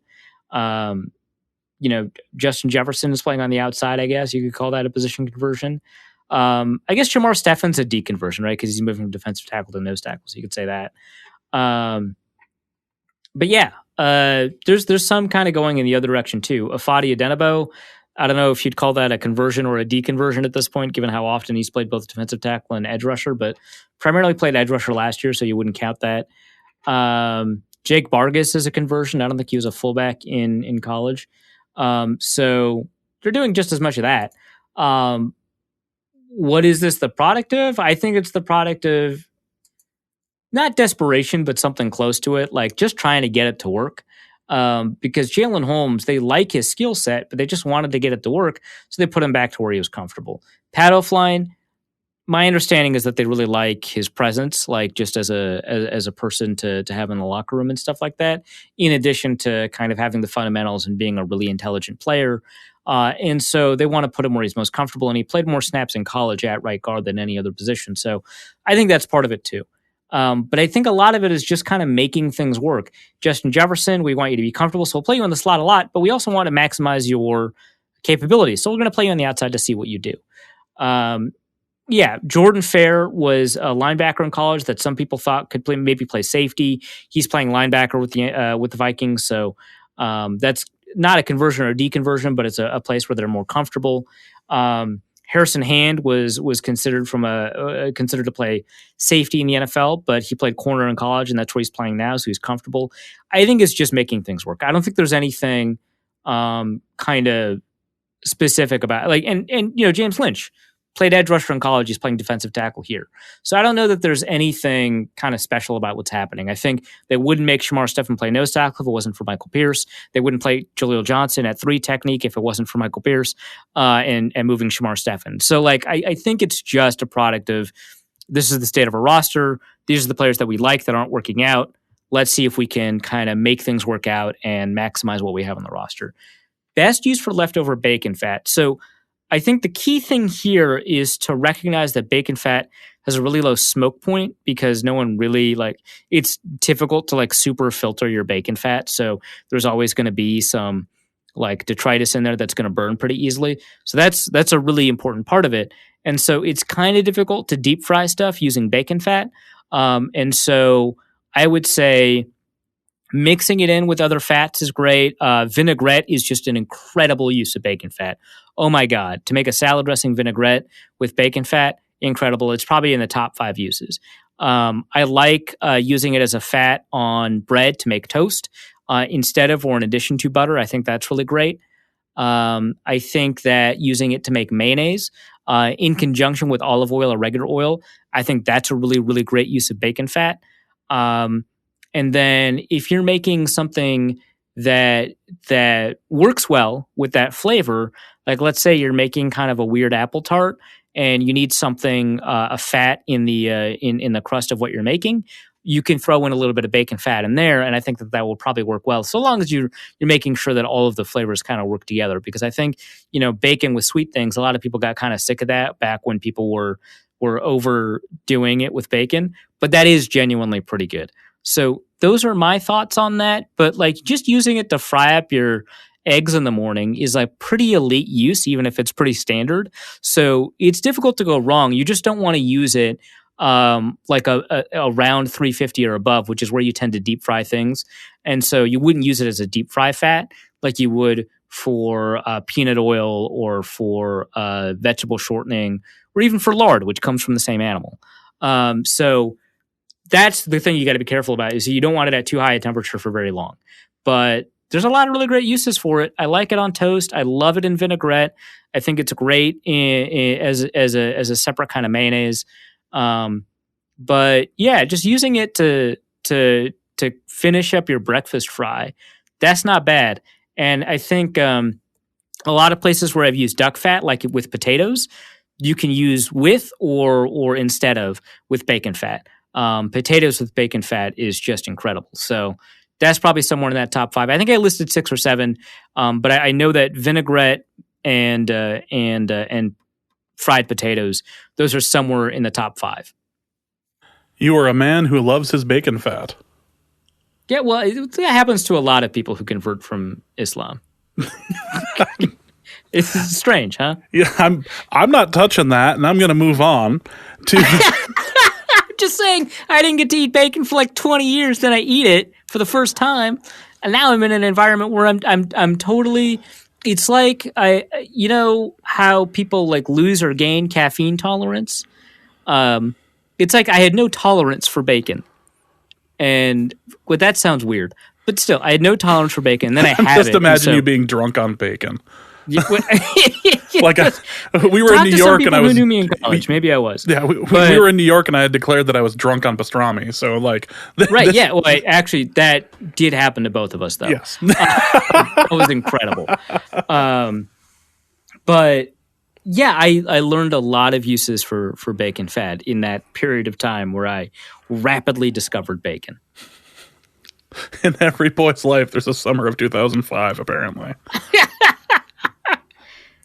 Just going to assume that it was close to that. Let's go to Tampa Bay Vipers for Life, which is an awesome Twitter handle. Who will be starting at nose tackle and 3 technique? Yeah, I think it's going to be Shamar Stephen starting at nose tackle for week 1. I don't know if that continues, but the Vikings are just adamant about how good Shamar Stephen is. So that seems to be the case. 3 technique, that's kind of an open discussion. I think it's going to be Armin Watts. Now, I know Armin Watts played nose tackle last year, and Shamar Stephen played 3 technique last year, but I think they both make a bigger impact at the other position. So I think that's what it's going to be. Armin Watts is having a really phenomenal camp, honestly. Like, I think if it wasn't for the fact that he had such a big impact late in the season last year, he would also be a candidate for Mr. Mankato. But now he's ineligible because of how kind of important to the team he was last year. Andrew asks, how significantly from a point spread perspective will home field advantage will be affected this season? I feel like crowd noise is a major part of this, but not the only thing that goes into home field advantage. Stress of travel, unfamiliarity, etc. With the stories of piping in crowd noise, do you know if they would allow that noise to get to the point where it would cause communication issues for players on the field? So I'm going to take that last question first because it's quicker. I don't know, and I'm going to be fascinated about how the NFL decides to handle the volume of crowd noise. Because so I mentioned on the football machine that maybe there's like a decibel level that you allow, and then if you allow a certain amount of fans in the stadium, you have to decrease the percentage from that decibel level. But first, there's a couple of problems with this. If you talk to anybody who knows anything about sound, like you, James, you know that decibel level is a meaningless thing to say without the context, like where you are on the field, how much distance you are from the speakers, multiple speakers, like all of this stuff, right? And this comes out a lot with sound engineers who really hate it when people talk about who sets the record for the loudest stadium in the NFL. Is it Kansas City or Seattle or whatever? And there's probably a way to do it, and you probably have to do it from the center of the field with like a tuned reader, but that's not really how we're going to do it, and that's probably not how the NFL will regulate it. So what does it mean? So so that's the first problem. The second problem is how could it's weird to say percentages for what is essentially a logarithmic scale, right? And so if you say, hey, you're allowed to have a decibel level of 100 from a certain point in the stadium, maybe, in the center of the field, which would be the only standard way you could do it. But if you allow 22% capacity, you'll have to dial it back 22%. Well, that doesn't mean it would be at a decibel level of 78. That's not, 78%. You can't quantify the noise level that those fans are providing and subtract it by the amount that you're actually pumping in. You can't quantify that. Yeah, and especially because like fans have a multiplicative effect. Like it's not just if you've got 22% of fans, they make 22% of it. That's not how it works. Especially because the space matters for that question too. And every space is different in the NFL. So I have no idea how they're going to do it. Kind of fascinated how they're going to have that discussion. But like if everybody has an equal opportunity to disrupt offensive communication, A, that's hilarious. But B, that's weird, right? Like that's really weird. So I don't know how they're going to handle how much noise there can be in there. I think they're just going to say they don't want it to be disruptive. They just want it to be enough that a tight shot of the field, which we saw a lot of in the AAF and the XFL, a really tight shot of the field won't make you feel alone when you're watching it on TV. I think that's what they want. Enough fan noise that it feels, fine, I guess. Possibly less than what Major League Baseball is doing, because it seems like it's just a hair too high. Like it's just a bit too much. On the Twins games I've been watching, it's like the mix is just a bit too much. It crosses the uncanny valley into fake. Yeah, and that's what I've been hearing too from beat reporters covering baseball is that it's just a little bit too much. And one other problem is a loud stadium in the NFL from fans. It doesn't really echo because there's not a ton of like hard flat surfaces that aren't muffled by like a human body or something. But a speaker in an empty stadium, obviously it echoes. So it's all weird. It's all very weird. So it's never going to sound authentic, probably. No. First question: how significantly, from a point spread perspective, will home field advantage be impacted this season? That's going to be really open. So there have been a ton of studies, and there's been a ton of research on what causes home field advantage. Familiarity with your own stadium. There seems to be some evidence for that because new stadiums have a higher home field advantage than older stadiums. And divisional games have a smaller home field advantage than non-divisional games. So that seems to play a role. And then also the travel plays a significant role. There's a known impact that traveling from the west to the east incurs a significant penalty for the road team. So that plays a role, and that's a time zone thing, right? And then once you account for both time zones and division, then travel distance plays a small role, not an enormous one, but a small role as well. And so that all plays a pretty significant role. And then, whether or not, you get enough sleep or whatever, that all has an impact, but I think that's mostly captured in time zone and distance. But there is an impact that's been quantifiable from crowd noise. Now, not directly necessarily, although there's more false starts in louder stadiums apparently, but before replay, and so replay mitigated, but it didn't eliminate this effect. But before replay, there were more penalties given to the visiting team. Now, then replay was instituted, that effect was muted.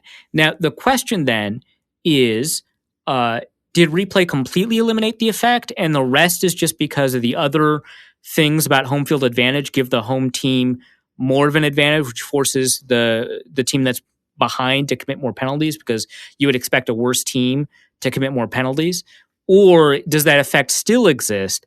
We don't know. But there seems to be some impact that playing in front of an angry crowd, an angry home crowd, has on refereeing. And whether or not it was eliminated because of replay, we don't know. I would still think there is an impact because replay defers to the call of the field if it's not obvious. And so if the call on the field tends to, as the evidence seems to indicate, favor fans at home, then there should be some, albeit smaller, effect. But then there's also just an increased likelihood to commit penalties because of things like false start or not hearing the count or whatever. So all of that seems to have an impact on home field advantage. And then some things that we thought had an impact don't have an impact. So for a lot of time, some people had proposed a physiological response of defending your own territory. And so there was a study, I think, done on soccer players that measured their like hormone levels when playing at home and on the road. And it turns out that it totally didn't matter. And so, but there's all sorts of things that might play into home field advantage. And so how much the fans play a role in it, I think, it's significant. I don't know that, like you said in your question, I don't think home field advantage is going to be eliminated. I don't think it's going to even be halved. I think that most of home field advantage is baked into the fact that you're playing on the road and less about how many fans are there, because the Chargers were bad this year and they had a bunch of away fans in their own stadium. But I still think, and maybe I have to double check this. Maybe I'm making it up. So I'll double check this after the show and put it in the notes. But I think they still had a home field advantage, despite the fact that they never had more fans of their own in the crowd. And so, that's worth double checking on. But I think that, I think it was 3.5 points. A lot of people say 3, but I think it's 3.5 points versus a neutral field. I think maybe it's not going to be 2.5 points or something. And so to a lot of people, there's not a difference because that's essentially 3 either way. But I think you'll lose about a point in home field advantage versus a neutral field. That's just a guess. So I'm going to send you a picture I'll send you a picture here. This just came on Twitter, and apparently what's happening is the WWF or WWE or whatever has decided to move out of their small studio space and take up the entirety of the Orlando Amway Center. And they are calling this, and I swear I'm not making this up, Thunderdome. Sorry, Thunderdome? Thunderdome. With the TH, not the F. Oh, okay. So like Mad Max. Yes. And it looks like somebody got the idea from watching the NBA fan situation of like having the squares across the back. Oh, Jesus Christ. And decided that more is more. So you have stacks on stacks. In the tradition of the WWE, more is more. More is, in fact, more here. I counted. Okay, they're repeating the. Oh, come on. Some of them are multiple people. I imagine they'll fix that eventually. But yeah, that's a lot of them are multiple. Some of them are sitting next to each other. Yep. So that is. Some people have a problem with like having photographs around the house or whatever that have eyes and like it feels like you're watching. This is just weird. I could not sit and watch this for whatever period of time it would be on.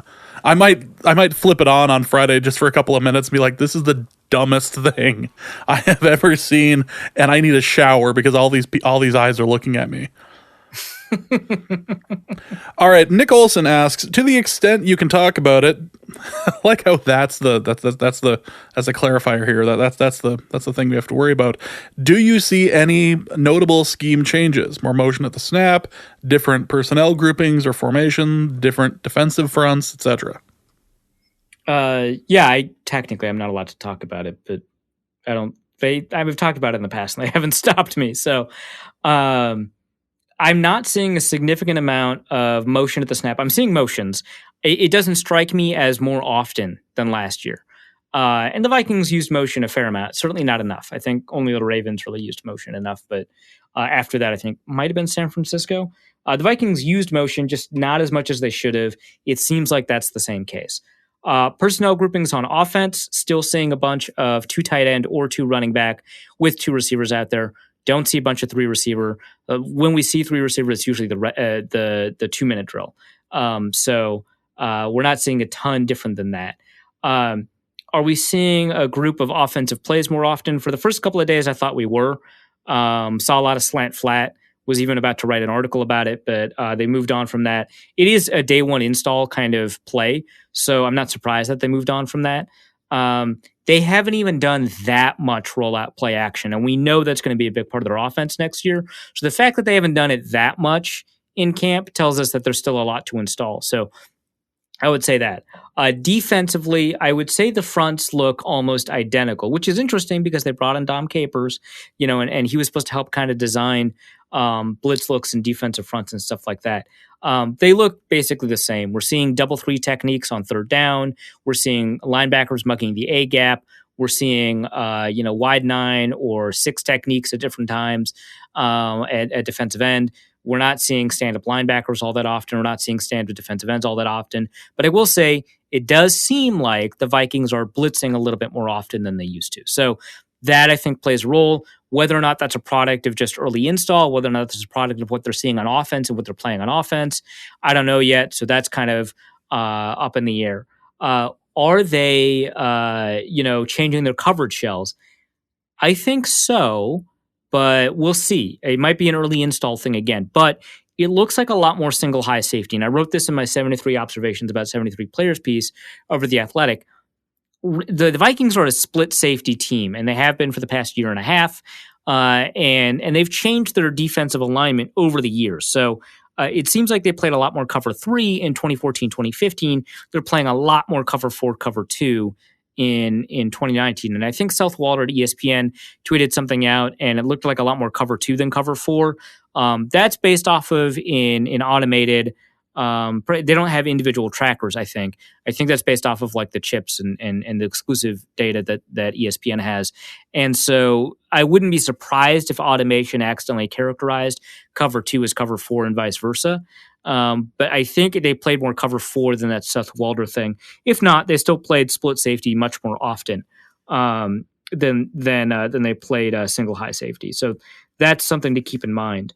But here in camp, we're seeing a lot of single high safety, and they're rotating which one the high safety is based off of where the tight end is or the strength of the formation. And so when the Vikings offense does motion across the formation, the safeties rotate. And so that tells you that there's likely single high formation, and it's likely cover 1 or cover 3. So that seems to be what the defense is kind of doing. That might change kind of going forward. We don't know. But that's something to keep in mind. Yeah, that's all stuff that the Vikings probably don't want me talking about, but I've like written it in articles so many times, and they've never really seemed to have an issue with it. And I think it's because I'm not talking about trick plays, and I think it's because like this is all early camp install stuff. It might not matter. Yeah. Next question is from Big Tony, who asks, are the Vikings emphasizing creating more turnovers on defense this year? It seems like they are valuing ball skills more in their DBs and thinking of new ways to get pressure via the Dom Capers background. Yeah, I think the Dom Capers stuff is a kind of an interesting point to bring up in this context. So I sent out a tweet saying that the Vikings seem to be emphasizing ball skills a little bit more in their acquisition of defensive backs. If you take a look at who was starting at defensive back in 2019 and how many interceptions and pass deflections that they had in college versus the 3 rookies that they brought in, including Harrison Hand at cornerback, there's significantly more. So I think it was something like 0.76 pass deflections and interceptions per game in college for the past 2 years for the 2020 guys, and 0.51 per game for the 2019 guys. And if you take a look at what that looks like over the course of 6 13-game seasons, is something like 59 to 41 or 60 to 40 essentially. And so, which makes sense, 0.75, 0.5. So it does seem like they are emphasizing ball skills a little bit more and getting their hands on the ball, which means that they have to, remove emphasis from somewhere. There's always a cost, right? And the reason the Vikings weren't emphasizing ball skills before is because they were looking for people who were deterring targets more often and had stickier coverage. And so you have to de-emphasize that a little bit. So, but yeah, they might be trying to find ways to increase turnovers by increasing the amount of pressure, by increasing the opportunities they have to blitz,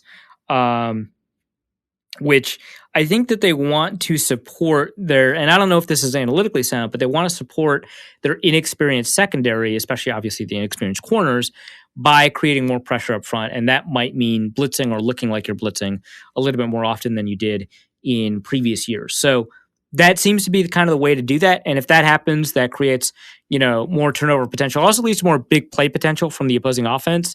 But if you're doing things right, also more turnover potential on defense. So yeah, I think so. I think you're right, Big Tony. Next question is from Kenneth Allen, who asks, thoughts on trading for Ngakoue? Can they realistically afford to pay 2 players on the tag? No. I don't think they can. I don't think they can trade for Ngakoue. It would be interesting and nice, but part of the reason the Vikings have so much cap space is because they have to consume it next year. Michael Pierce's contract is going to be it's just moved over to the next year. So all the money that the Vikings saved on his contract from a salary cap perspective is going to be consumed next year anyway when it gets rolled over. So I guess you created an extra year, so it's not like a zero sum, but it's something to keep in mind. The Vikings have, I don't know, maybe 15 million. I'll just check over the cap right now, but they don't have like a ton of cap space. They just have more than we initially thought. Let's see, total cap space, 12 million. So they're back to square one after they paid all the rookies. So 12.6 million in cap space, which I think is enough to absorb Ngakoue, but they would negotiate a new deal right away. That's the point, is that you trade for Ngakoue and then you negotiate a new deal. So he costs whatever a new deal for him would. I think that he's a great player and he'd be a great addition to the team. That's not the concern. And I don't know if this is volatile or not, but he seems to have a knack for causing fumbles. So that would be great. But I just don't think that the 2021 cap space creates that much opportunity. So the Vikings technically have 29 million in cap space if the 2021 cap doesn't go down. Now, the expected on over the cap is $215 million. I saw some people say maybe it's $175 million. Now, the Vikings cap liabilities in 2021 are $190.6 million. So if it is down to 175, either they'll prorate every contract, which hopefully that's what happens, or they're just going to have to cut some players who are going to have to find a way to negotiate new contracts in a restricted cap environment. So that's the other end of it. In that scenario, the Vikings just don't have that much cap space that they can reliably know that they have in order to negotiate a long-term deal with Ngakoue, even though that's kind of a deal that you could push to 2023. Technically, the Vikings only have one player under contract for 2024. That's Adam Thielen. I suspect that he would renegotiate a new deal before 2024 anyway. But yeah, you've got 22 players through 2023. If you push all of your cap liability into that year, yeah, I guess maybe. I mean, you don't have to deal with the Cousins contract, but I don't think that's how the contract will be designed. So I don't think they've got the cap space really to push for that trade. Kenneth Allen also asks, if Zimmer publicly called out Arif, what would it be for, and what stat would Arif dig up to respond? So I had Poor Thomason. Chad ask what's that? Said it was Chris Thomason he had a problem with, right? Oh, yeah. He called out Chris Thomason in the Mike Zimmer Foundation Instagram Live, I want to say. It's either that or a Snapchat. But I had Chad Graff ask about Holton Hill, who I thought played well last year. And Chad Graff kind of framed it that way. And Mike Zimmer was like, oh, were you watching the film last year? Because I didn't think he played all that well at all. And luckily I wasn't on that call. But that's essentially what Mike Zimmer did. What stat would I use to respond? He had the lowest yards allowed per snap in coverage. Would I do that during the presser? Probably not. The last time Mike Zimmer called me out was, I just directly asked him about clock management, and he got really pissed about that. And the thing is, I wish I remembered the context of it, because he gets kind of annoyed about hearing these questions about clock management, because he feels like he's done a ton of work on late game clock management. And the question I asked was actually a little bit different than that, but it sounded pretty similar to the criticisms he had gotten earlier in his career about managing the 2-minute drill and clock management and stuff. And I think what I was really asking, if I remember correctly, what I was really asking was about whether or not they played with enough urgency during the 2-minute drill or something like that. Which is a little bit of a different question. It's not about whether or not you're using your timeouts correctly. It's whether or not the offense is playing quickly enough anyway, or something. I don't know. I don't know if that was the specific, but I remember it was a different context, and he just got pissed about that. But yeah, what else has he called me out? I think the last time he called me out is I said a player played really well, and he asked me if I was watching the film. I think I just said yes. I was like, yeah, I thought he played well on film. What do you want me to say? No, no. I'm coming up with the. I think this play was good, but I haven't watched a second of it. Yeah, the people who watch these things for me tell me that he's been doing great things. I'm at the Athletic. I have people now. Yeah, the last thing you want to do is bring up PFF, though. That's just you're not going to get an answer to the question. He's just going to complain about PFF. So yeah. Kyle Slaby asks, has Russell Wilson seized the means of offensive production yet? I don't know who Russell Wilson is. There's been a lot of talk about how he's kind of being given the keys to the offense, and how he's being told, you can make something work here. You don't have any opinions on Russell Wilson in Seattle? Oh, is that where that player plays? Yeah, I don't know. Is he a running back? Well, he runs with the ball sometimes, but I don't think he's considered a running back. In the same way that Kirk Cousins earlier this week had said that he'd like to run the ball, but he's no Michael Vick. I think the funniest thing regarding Russell Wilson and the Seahawks right now is that was it Brock Huard? I don't know how to pronounce that. He's like a former NFL quarterback too. I just don't know how to pronounce his name. On his radio show, I think it was him. On his radio show, he called out like the analytics nerds and said that they're going to be the reason that Russell Wilson and the Seahawks like break up because they want to like let Russ cook. And the analytics nerds don't realize that like it's because the running game is so strong. And that's why Russell Wilson's so good. And like the idea that like some nerds with like a blog are going to force the Seahawks to like break up because Russell Wilson wants to throw the ball more is hilarious to me. I love it. You people. Professor Poop asks, Arif, given your opinion on the utter poopiness of paying a running back, but also given the Vikings front office love of running backs, which scenario to you is the least poopy? Extending Cook for something like $8 to $12 million for 4 years, or burning a second rounder on another running back in the 21 draft?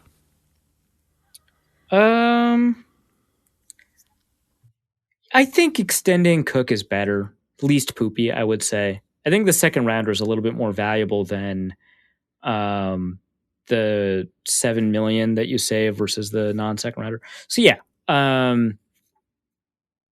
I guess pay $8 million over 4 years, which I think is guaranteed over 2 years. Especially if it's $8 million versus $12 million. Let's say it's in the middle of the range that he gave. So $10 million over 4 years, so $40 million, $20 million guaranteed. You probably, because of a signing bonus, you're still going to take a dead cap in years 3 and 4 if you cut them, but not a ton. So yeah, I think that's better, even though the Vikings have more draft capital and they have cap space. I think that just generically, the second rounder is more valuable. Plus, it's more of that's a little bit more of a gamble too on that, as opposed to the known commodity that you have. Damian Barrett asks, can you guys please give some betting tips, Vikings or otherwise, for the upcoming season? Do I take every under and hope the season is canceled after 2 games? Or just assume they'll have players who've tested positive and always bet against any team from Florida or Texas? We've gone so far without really going into the whole COVID thing, but here we are.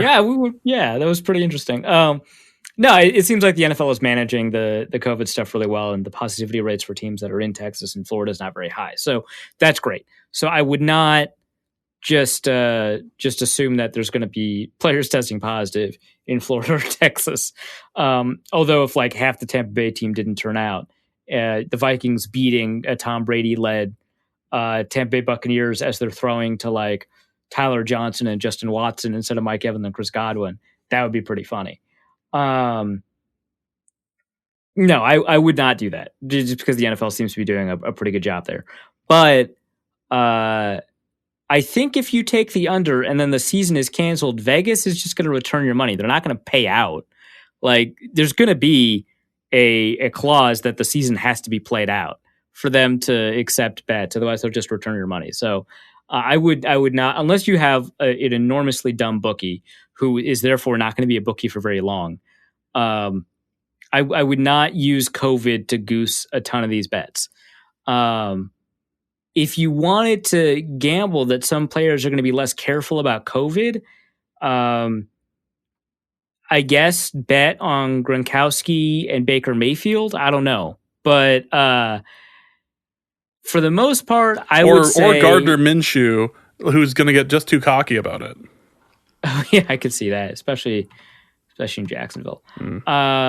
Which isn't even a Florida positivity thing. I think it's a Jacksonville thing. I would say bet unders on over-unders, like on point totals this year, at least to begin the season, because these quarterbacks look rusty. Now, I would make sure that other teams are reporting that their quarterbacks look rusty. But I think the point under makes sense given how weird things look. Next question is from Christopher Wiley, who asks, you can win a prize and can select any YouTuber to make you dinner. Who do you choose? Jake Angelo Pezzold. Only because he's technically on YouTube and makes videos. but he's not like a YouTuber, right? Like Binging with Babish is a YouTuber. J. Kenzie Lopez Alt just like turns on a GoPro and he makes something, but mostly he posts blogs at Serious Eats. But J. Kenzie Lopez Alt, not just because he's going to cook the best meal, which he is, but also because he seems like a really interesting guy. He's got a lot of opinions on a lot of things, and I'm not sure that he agrees with me on everything, but it looks like our morals and values are pretty aligned too. So we're not going to get in any crazy disagreements that are going to spoil this like really delicious dinner. But there's probably going to be stuff that we do disagree on that we could talk about, or we could just talk about food the whole time. I would have a ton of fun talking to him, talking to his wife, talking about all the stuff that he writes about. And his food is going to be fantastic. So probably J. Kenzie Lopez Alt, although it would be interesting to see, like, if Jenny Nicholson made food, like, what would that be? I have no idea. That sounds kind of fun. Can Dan Olson or Lindsay Ellis cook? I have no idea. It'd be kind of fun to find out. But I think that if I want a really good meal and a good conversation, J. Kenzie Lopez Alt. If I want a really good conversation, I guess probably Lindsay Ellis or Dan Olson or H. Bomber guy. But yeah, if the question seemed to be focused specifically on the food, so in that context, J. Kenzie Lopez Alt. I wouldn't say no to the Chef John at Food Wishes or what is his name? Andrew Rea? Binging with Babish. Yeah, Andrew Rea. Yeah. Or even Sean, what's his name, at First We Feast, who's just going to make like 10 wings or whatever. But like, I don't know. He had a series of he had a show where he was attempting to make trying to like beat the person he was bringing on, and he ended up doing a couple of things. So he can at least cook a little bit. Okay, yeah, sure. That's interesting. Plus, he's a phenomenally good interviewer. Holy crap! And so I assume that translates pretty well to conversations. That would be interesting. Adam Ragusea, I actually don't like him. I don't know. Something about him annoys me. I don't think there's anything like hot takey about it. It's just something about him annoys me. Yeah. Maybe the personality that he gets across on YouTube is just not the kind of personality I consume. There's at least one more name I wanted to bring up. Nope, forgot it. Never mind. So Andrew Rea is the person I would want first, but because I think that's a bit of a cop-out, because you and I are both Binging with Babish fans, I would actually select somebody different. The First We Feast has a burger show. In fact, I believe it's the Burger Professor. Yep, I was thinking about him. Yep, the burger. Alvin is his name. Alvin. Burgers Across America. God, that's such a fun show. Alvin is awesome. He's obviously very knowledgeable. He cooks really well. Seems to know what he's doing.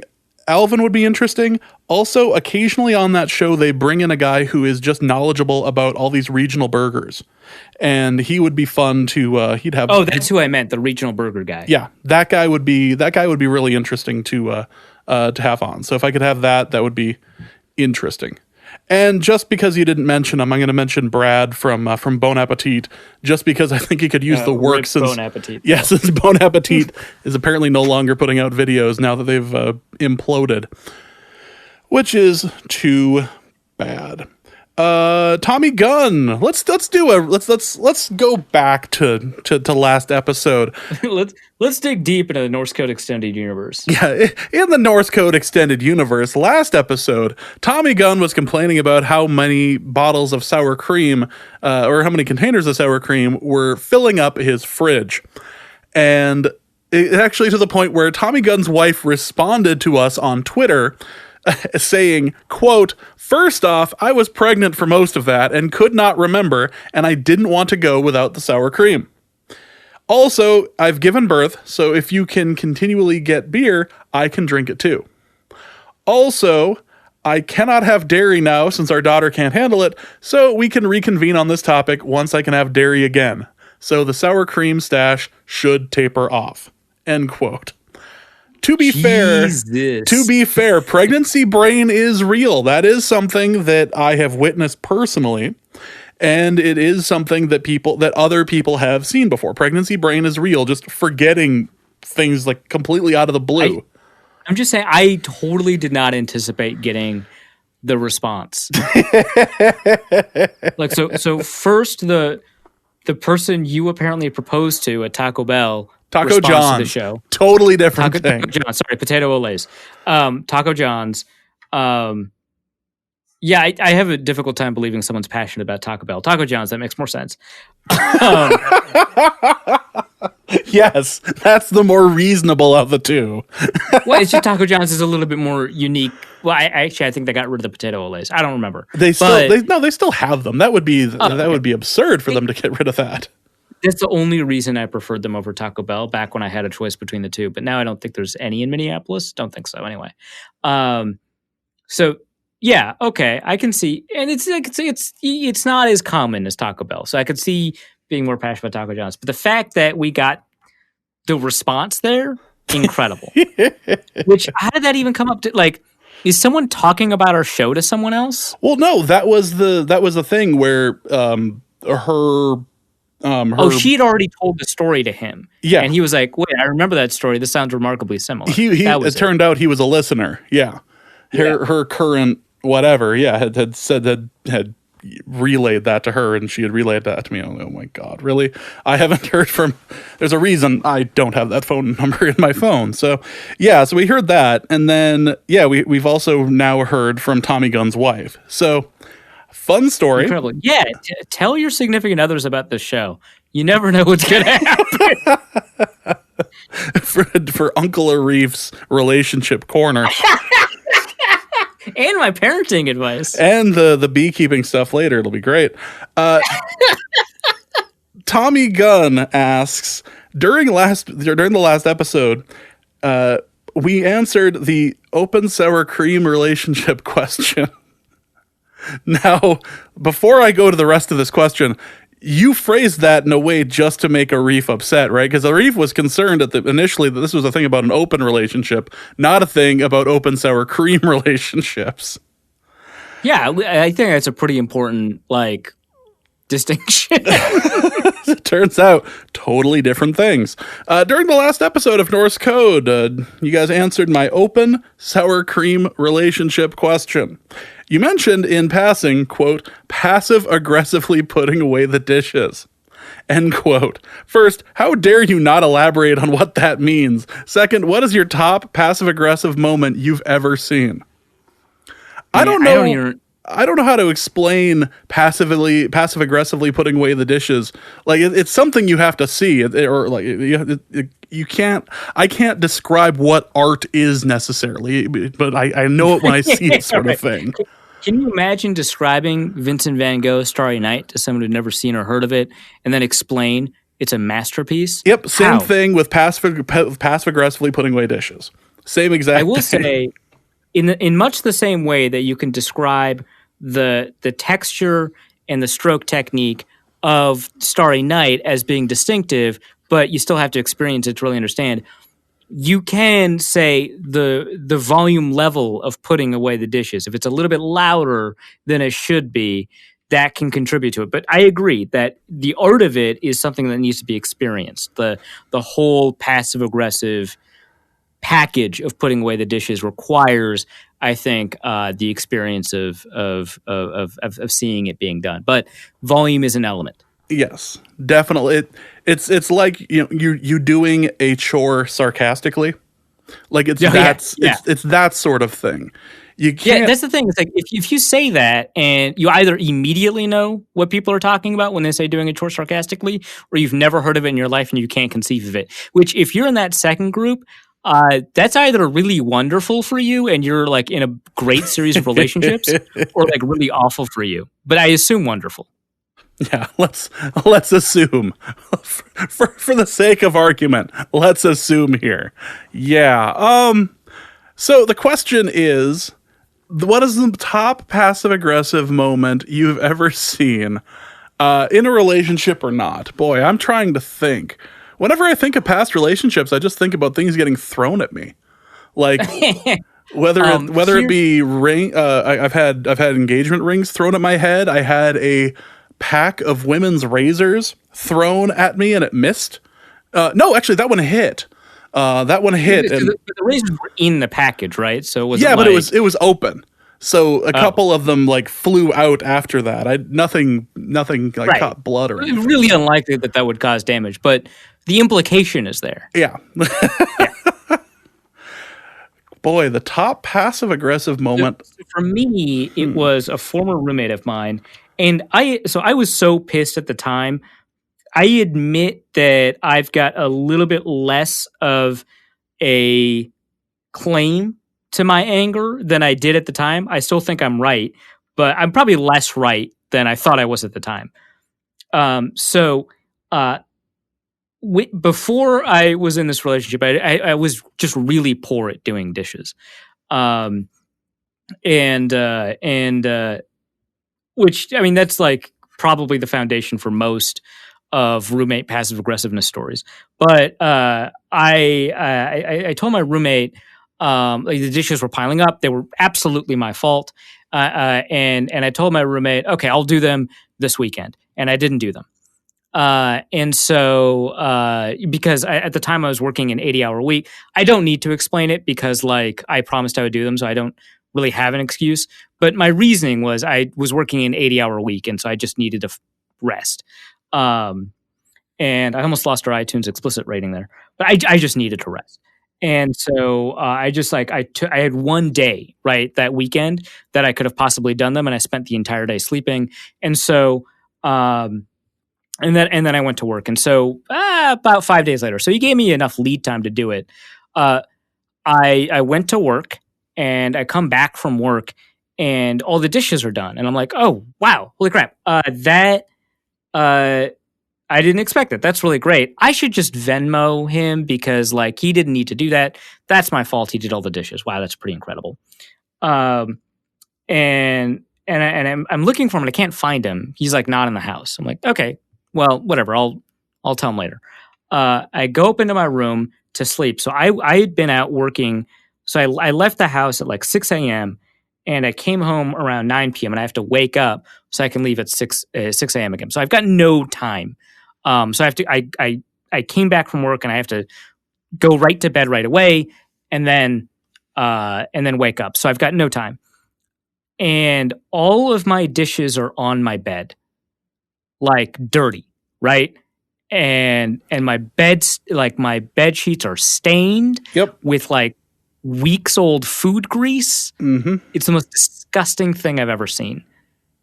And I know at least one person who has done something very similar to that, and I believe he listens to the show.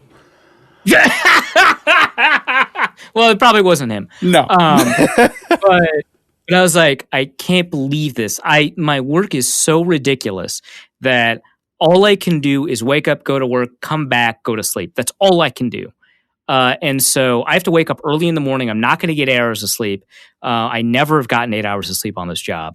And now I have to spend time cleaning my sheets and getting rid of these dishes. Spend like 2 hours. That's 2 hours of sleep I'm not going to get. And my work is, at that time, it's political fundraising, but it's essentially commission-based. My entire salary is based off of whether or not I've got the ability to cover my own pay with donations, and then the rest of the donations go to the organization. It's not a remarkable structure. But in order for that to happen, I have to be in a good mood because people don't make donations to organizations when the people who are asking them are in a bad mood. Like I always have to be on. I always have to be in a really good mood. It's like customer service times a million because I'm not offering a product. They don't get anything that they want out of it, right? And so this job is tilting me because I always have to be on. I always have to be in a good mood. And in order for that to happen, I just need a good night's sleep, right? And I'm not doing anything I love, like with football, where I can get 3 hours of sleep. I wake up and I'm in a good mood because I'm talking about football, right? And that's not always the case. This job has its ups and downs, but it's a dream job, right? And so it's easier for me to kind of get it right. This was not that, right? And so I'm constantly in a bad mood. I'm constantly worried about making quota, and I constantly have to act like I'm in a good mood. And I can't do that if I'm getting even less sleep. And so that's what happened. I had to spend hours, putting away the dish. I didn't clean them, right? I was just like, screw this. I put away the dishes, not in the area where the dishes go. Otherwise, that would have just been a really dick move. But I just put them somewhere, right? And then I have to like wash my sheets, and then I go to bed without sheets, because I'm not going to wait for them to dry or anything like that. But I think that's the top passive. That's probably aggressive, but like I think top passive aggressive forces you to ask the question whether or not something is passive aggressive or aggressive, unless it's pure art. And I don't know that I've had a situation that's pure art in the same way, unless it was in a debate round. And if that's the case, that takes way too long to explain and requires you to understand like the nuances of like a debate round. And that's no fun and it's not worth the story.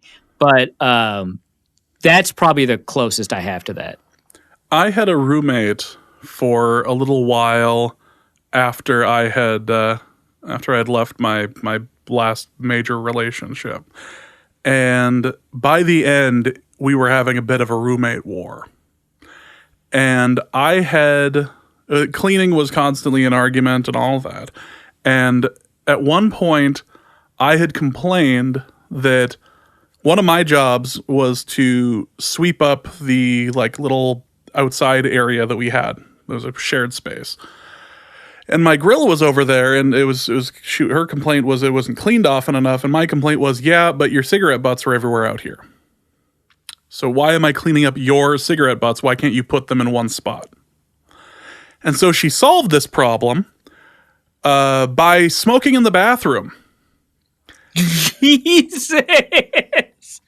And for about 2 or 3 days, I was sitting there, like I take my shower and like, why the hell does this towel smell like smoke?